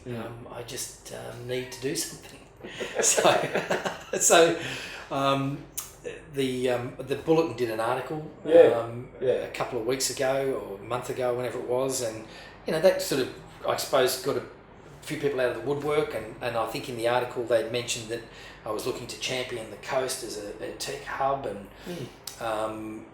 I guess I just wanted to give back, and maybe make it easier for companies to get going than the road that I've been on, particularly in Australia with trying to get funding. But 100% of them come to you and say, all I need is funding, and I can tell you about 99% of them is the last thing they need is funding, and what they actually need is structure, market validation, articulation of the problem they're solving, building a team, getting some early sales. There's heaps of things that they can actually do without funding.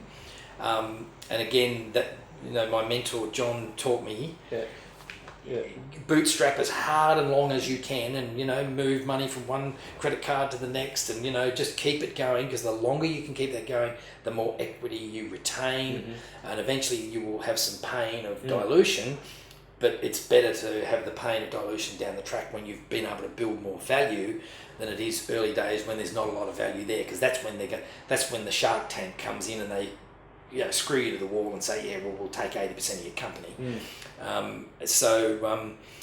To give back and to maybe help, make a path easier for companies. I saw there's a lot of activity on the coast, but there's not a lot of cohesion. There's nothing sort of galvanizing the coast, I reckon, from a lifestyle perspective, from the climate, the beaches, the location. I mean, it's just awesome. It's just an awesome place to live. And how do we make sure that we put some infrastructure in place to encourage people to move in here, to bring their families up here, and to start a business here? What are the things that are lacking? So I started to research that and try and work out what makes, I think the nonsense of saying we're going to create the next Silicon Valley is just ridiculous, quite frankly. Silicon Valley is unique, but it does have some components there that you can leverage and learn from, and export some of that. And then you look at Israel or Prague or Bournemouth. They've all done amazing things with building tech hubs, and they're not Silicon Valley. So what is it? What are those components? So I suppose I've been investigating that over the last 6 months, I guess. And had an interest in that. So really my sabbatical, if you like, didn't last very long, and so now I've just been doing some advisory work with startups, and I've just been sort of actively out trying to get into the startup world. And because one of those things that you identified that startups need, apart from funding, was mentorship. Without a doubt. I mean, it's a big thing. It's huge. Yeah. So I guess the three components are companies that are prepared to take a risk on an early stage product, and let these small companies come in and release some of their procurement policies and cycles, and just loosen that up a bit so that it's easier for us to get in and get some traction with a customer. So early adopters, companies that are prepared to take a bit of a risk on an early product or service. Investor education in this country, the Valley and other parts of the world have a density of high net worth investors that understand high tech, high growth companies. They understand it. They understand the risk. They understand how to identify what's a good product, where's the market fit, what's a good team, what are the components that make all that work. So investor education, and then the third piece is mentors. The other components that the Valley and everywhere else that I've looked at has is accelerators and incubators, co-working spaces, governments, and universities. So what do you say, like, if I just pulled one of those and well, the co-working spaces, what space at at Varsity? Yeah. I mean, that which was Silicon Beach, I think, that started up and shut down and started up again, and so and then look, I don't know, I can't speak specifically for that space. But so what do you say when co-working spaces have practically become just real estate agents, Well, essentially that's what the model is, because that's how they make money. And what happens is that they can't attract enough startups in there. That they end up having, work from home type people that want an office, and then they become sort of more of a single professional type environment, which is not a collaborative, innovative, creative space. So typically the entrepreneurial spirit is coming from a creative place, right? And how many entrepreneurial people have sort of got an artistic bent to them? They're artists or graphic artists or musicians, in their spare time as a hobby or whatever. So there's a creative element there. And, if you look at the successful example like Rocket Space, what Rocket Space has been able to do is create this amazing... Whereabouts is that one? Rocket Space is San Francisco, and it's probably one of the... it's I would say a blazing example of a success story. Whether they can replicate that model elsewhere is yet to be seen. But what they have done is they've plugged in the mentors, the corporates, and the investors into that space, and then created an environment from that. So it's all one thing to have a co-working space, but without the mentors, the investors, and the corporates coming in, you're lacking all of the stuff that really makes it sing, and then it becomes a co-working space come real estate, selling bums on desks. So as I with the Central in Brisbane, they've just with fish burners coming in there. Again, early days for that, but it's yet to see whether or not they're going to be able to plug in the mentors, the corporates, and the investors into that space, and then create that really innovative environment. Steve Baxter and Aaron Birkby. Well, Steve Baxter started River City Labs, and then Aaron's been, came from the coast, and he is the entrepreneur in residence at River City Labs, and they've done an amazing job, and they've sort of been the trailblazers, if you like. And from what I understand, Steve's pretty much funded all of that himself. But I think the challenge is still the mentors, and getting the corporates in there, which they've managed to do with the recent accelerator with Mary D, and getting those investors that really get the high growth tech space, right? I know a place where there are lots of mentors, willing corporate early adopters, and experienced angels and investors, and that's Silicon Valley. And there are many of them over there that have a preparedness to take that and export that.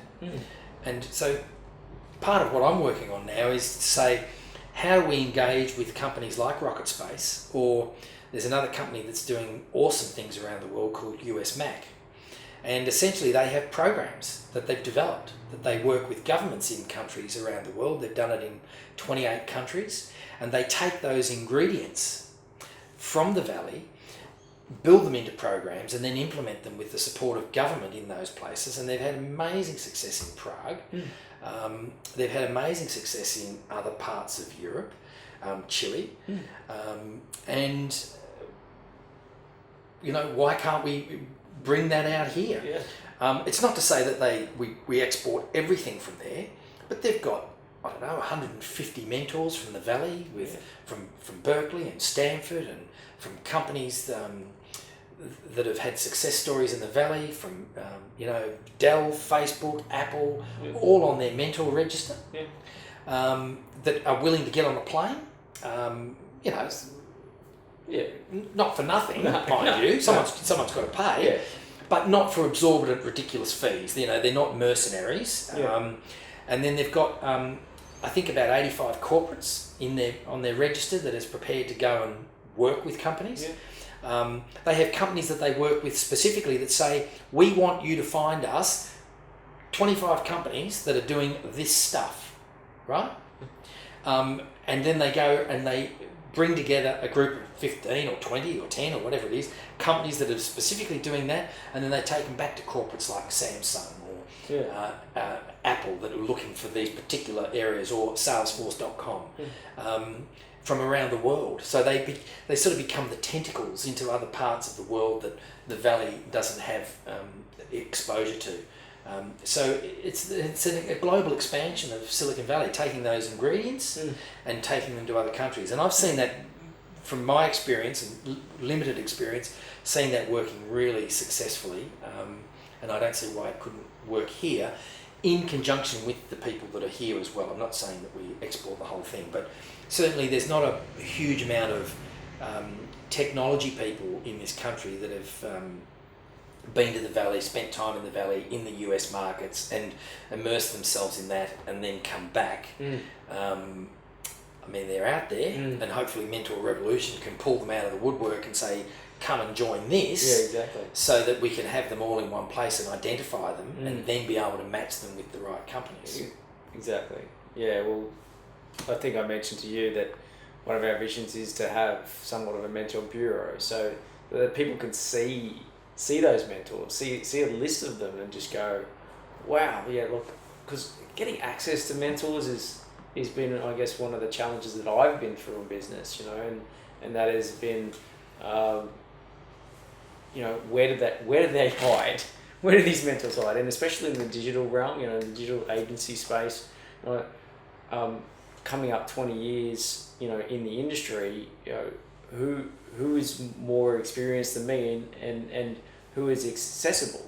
So yes, I know there's plenty of people out there more experienced than me, and sometimes they don't have to be even longer in the industry. Sometimes they've just, hey, Mark Zuckerberg, he would have grown, at a rate of knots, right? Yeah. But just when you're looking at accessibility, like where do they exist and how do you actually get to them?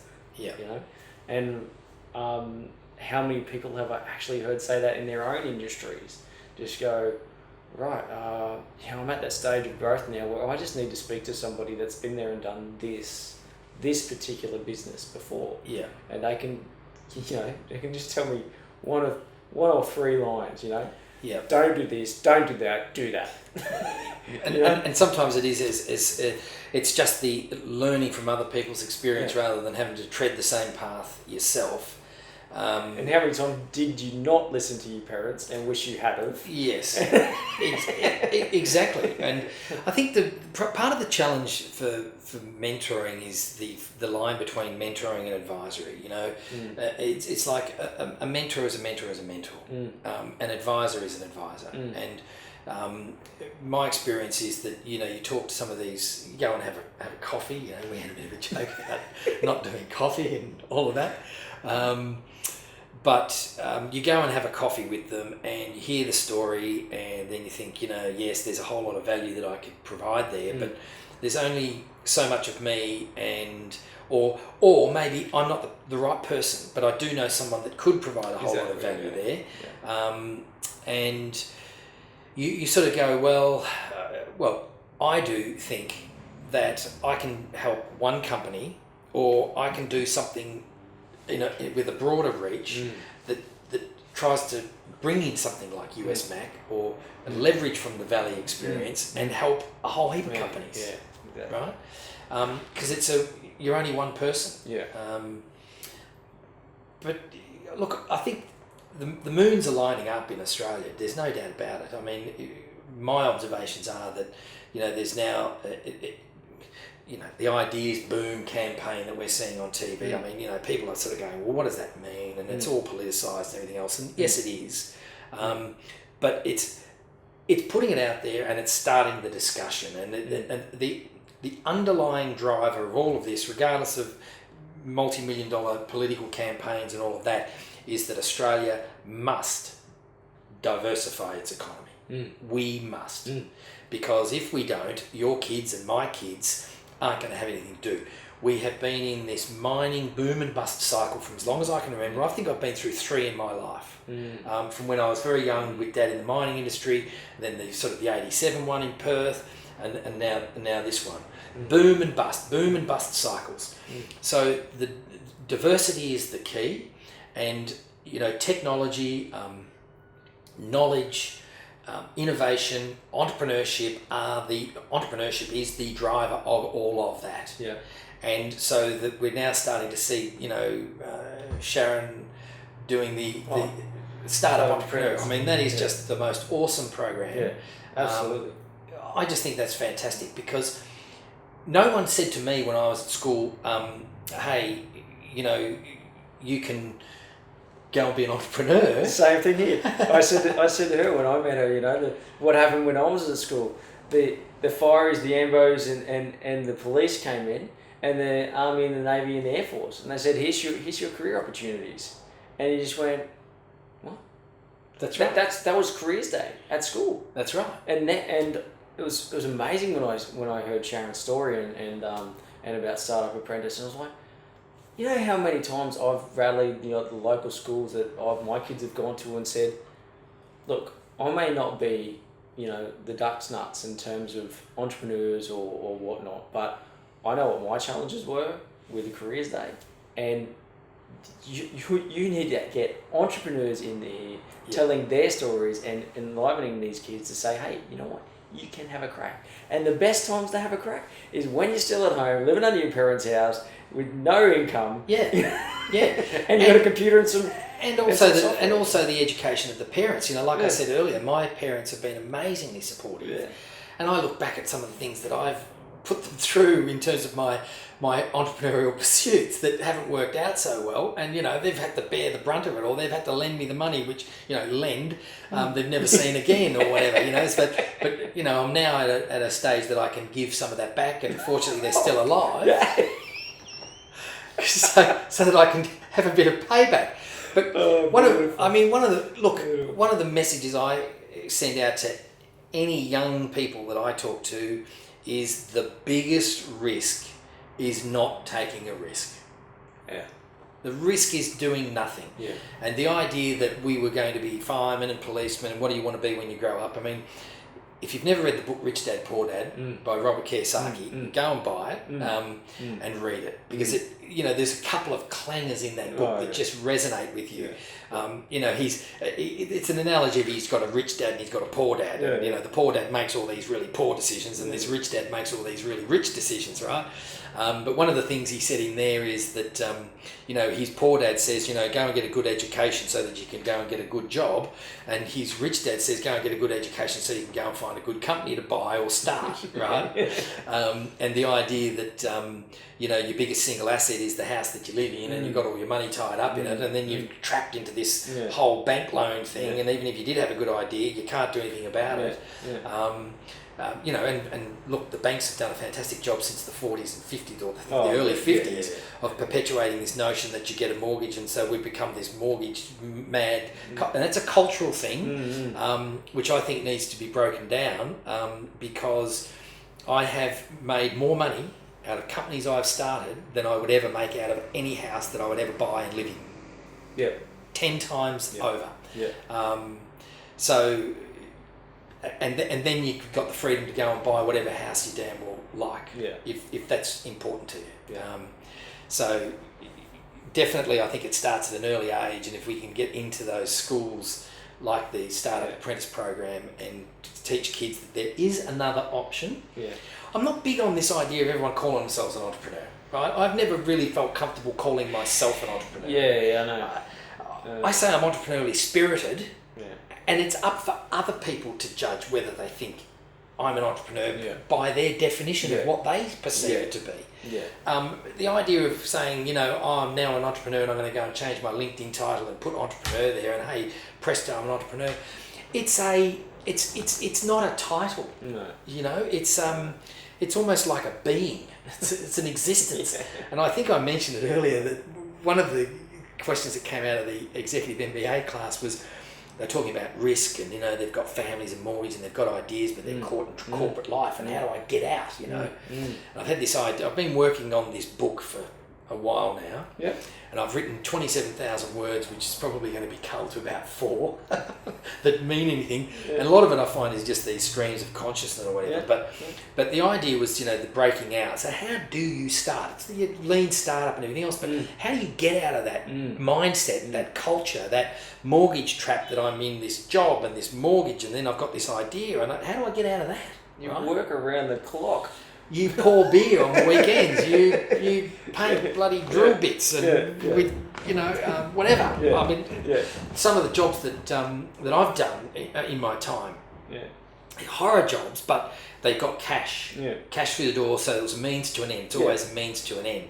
Yeah. But one of the things one of the questions they asked is, you know, the risk. How do you deal with the risk? And you know, we're risk adverse and all that sort of stuff.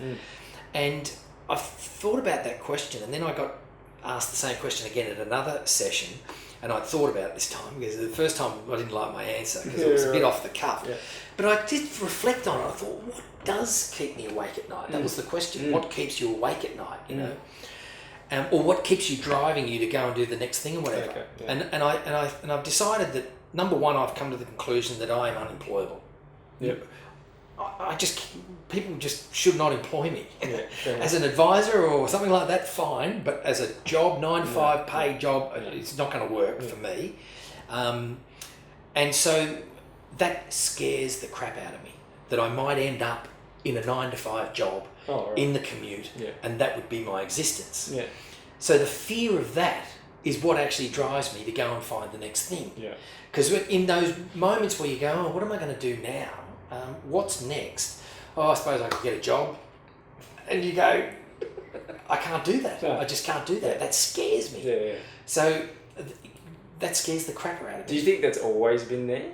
Definitely. Yeah. Always been there, you know, from school days. Yeah, well, I mean, given that story you told, I mean, was there... Yeah, okay, you did have a few jobs. You were waiting tables and whatnot. But... Oh, look, I've had a lot of jobs. I mean, I had a job painting drill bits up in the North Sea in Aberdeen with this bucket of black tar slurry, and they would bring all the drill bits from the North Sea into this yard where they had these, you know, those sort of like carpenter's horses, you know, those, what do you call them? Yeah. And they'd have these huge, big, long drill pipes that were in sections that they would use to drill, and they would bring them out, and you'd have to scrape all the crap off them, and then you'd have to get the mop and slap slurry, this black, stinking, putrid tar on these, and that was just to generate cash. And I've worked in a spray painting shop, sweeping floors from the spray paint dust in the spray booth and cleaning out the fluorescent lights. Which just motivated you to go and create something else, right? You know, I've worked as a builder's bloody labourer. I've poured beer many times. I've worked as a cleaner. It's always, to me, been means to an end. Where do I find a job, generate some cash to start that? That's what it's always been. Yeah. Very good. Well, we've been chatting a while, but you did say just then that you got a book underway. Yeah. You got a time frame on that sucker, or is that just gonna? Look, I don't know. I guess I've spoken to a few sort of publishing type companies that have gone, you know, we'll publish it, and we'll charge you, and you know, it's more that self promotion type publishing. And look, I'm not into that. No. I want it to be something that's either going to inspire people that they want to, that someone wants to pick it up and read it, and even if they get, I've always found with books, if I get one takeout, or I go to a networking event where I'm going, I couldn't be bothered going to this event, should I go? But I meet one person, or I hear one person say one thing, and that is the thing that gives me the catalyst to do something, or to add something to the idea, or gives it context or whatever. So for me, it's like, okay, what is the what's the theme of the book? What does it need? What's the takeouts? And I've arrived at this point of it's breaking out, right? It's either breaking out of the corporate world, or it's coming out of school or graduate at uni, and it's breaking out. How do you start? Yeah.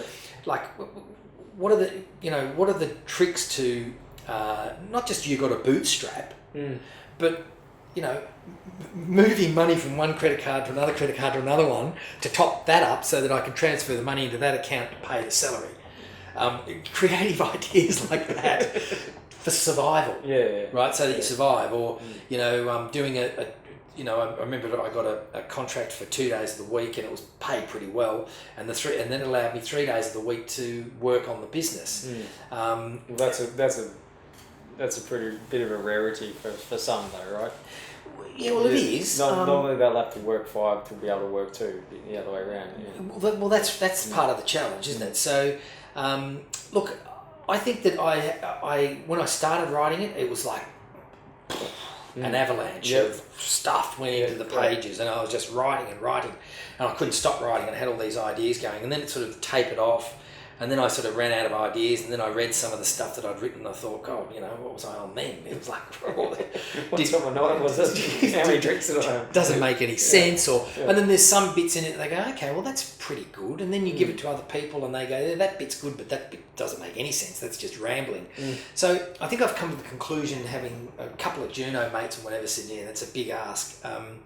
That it's, and they've said to me, look, it's definitely an evolving thing. Yeah. And I'm not the first one to say that I have spats of writing, and then that writer's block, and then more spats. So I'm going to keep writing, and at the end of it, I'll give it to somebody that can brutally edit it and see what's left. Yeah. And if there's anything left, I'll publish it. Yeah, great. Well, I hope that our network grows enough to be able to sell you out, because I mean that's what the podcasts around the world tend to do for many an author. They really help promote their books and get the good message out there. So hopefully. Well, as I say, it's, for me, the really important thing for me is that that people want to pick it up and read it and then tell somebody else about it because it gave them something. Yeah. Otherwise, I don't want to do it. Yeah, exactly. Well, thanks so much for your time. Pleasure. Mate. I think we'll shut this off and yeah, how can people keep in touch with you though? I mean, LinkedIn. Yep. Right. LinkedIn. Yep. Big on LinkedIn. It's my business card thing now. Okay, I just find it's easier to communicate and post things and share ideas and Excellent. whatever. Yeah. Beautiful. Well, look up Leigh Kelson on LinkedIn. Great. Thanks very much. Excellent. Thanks.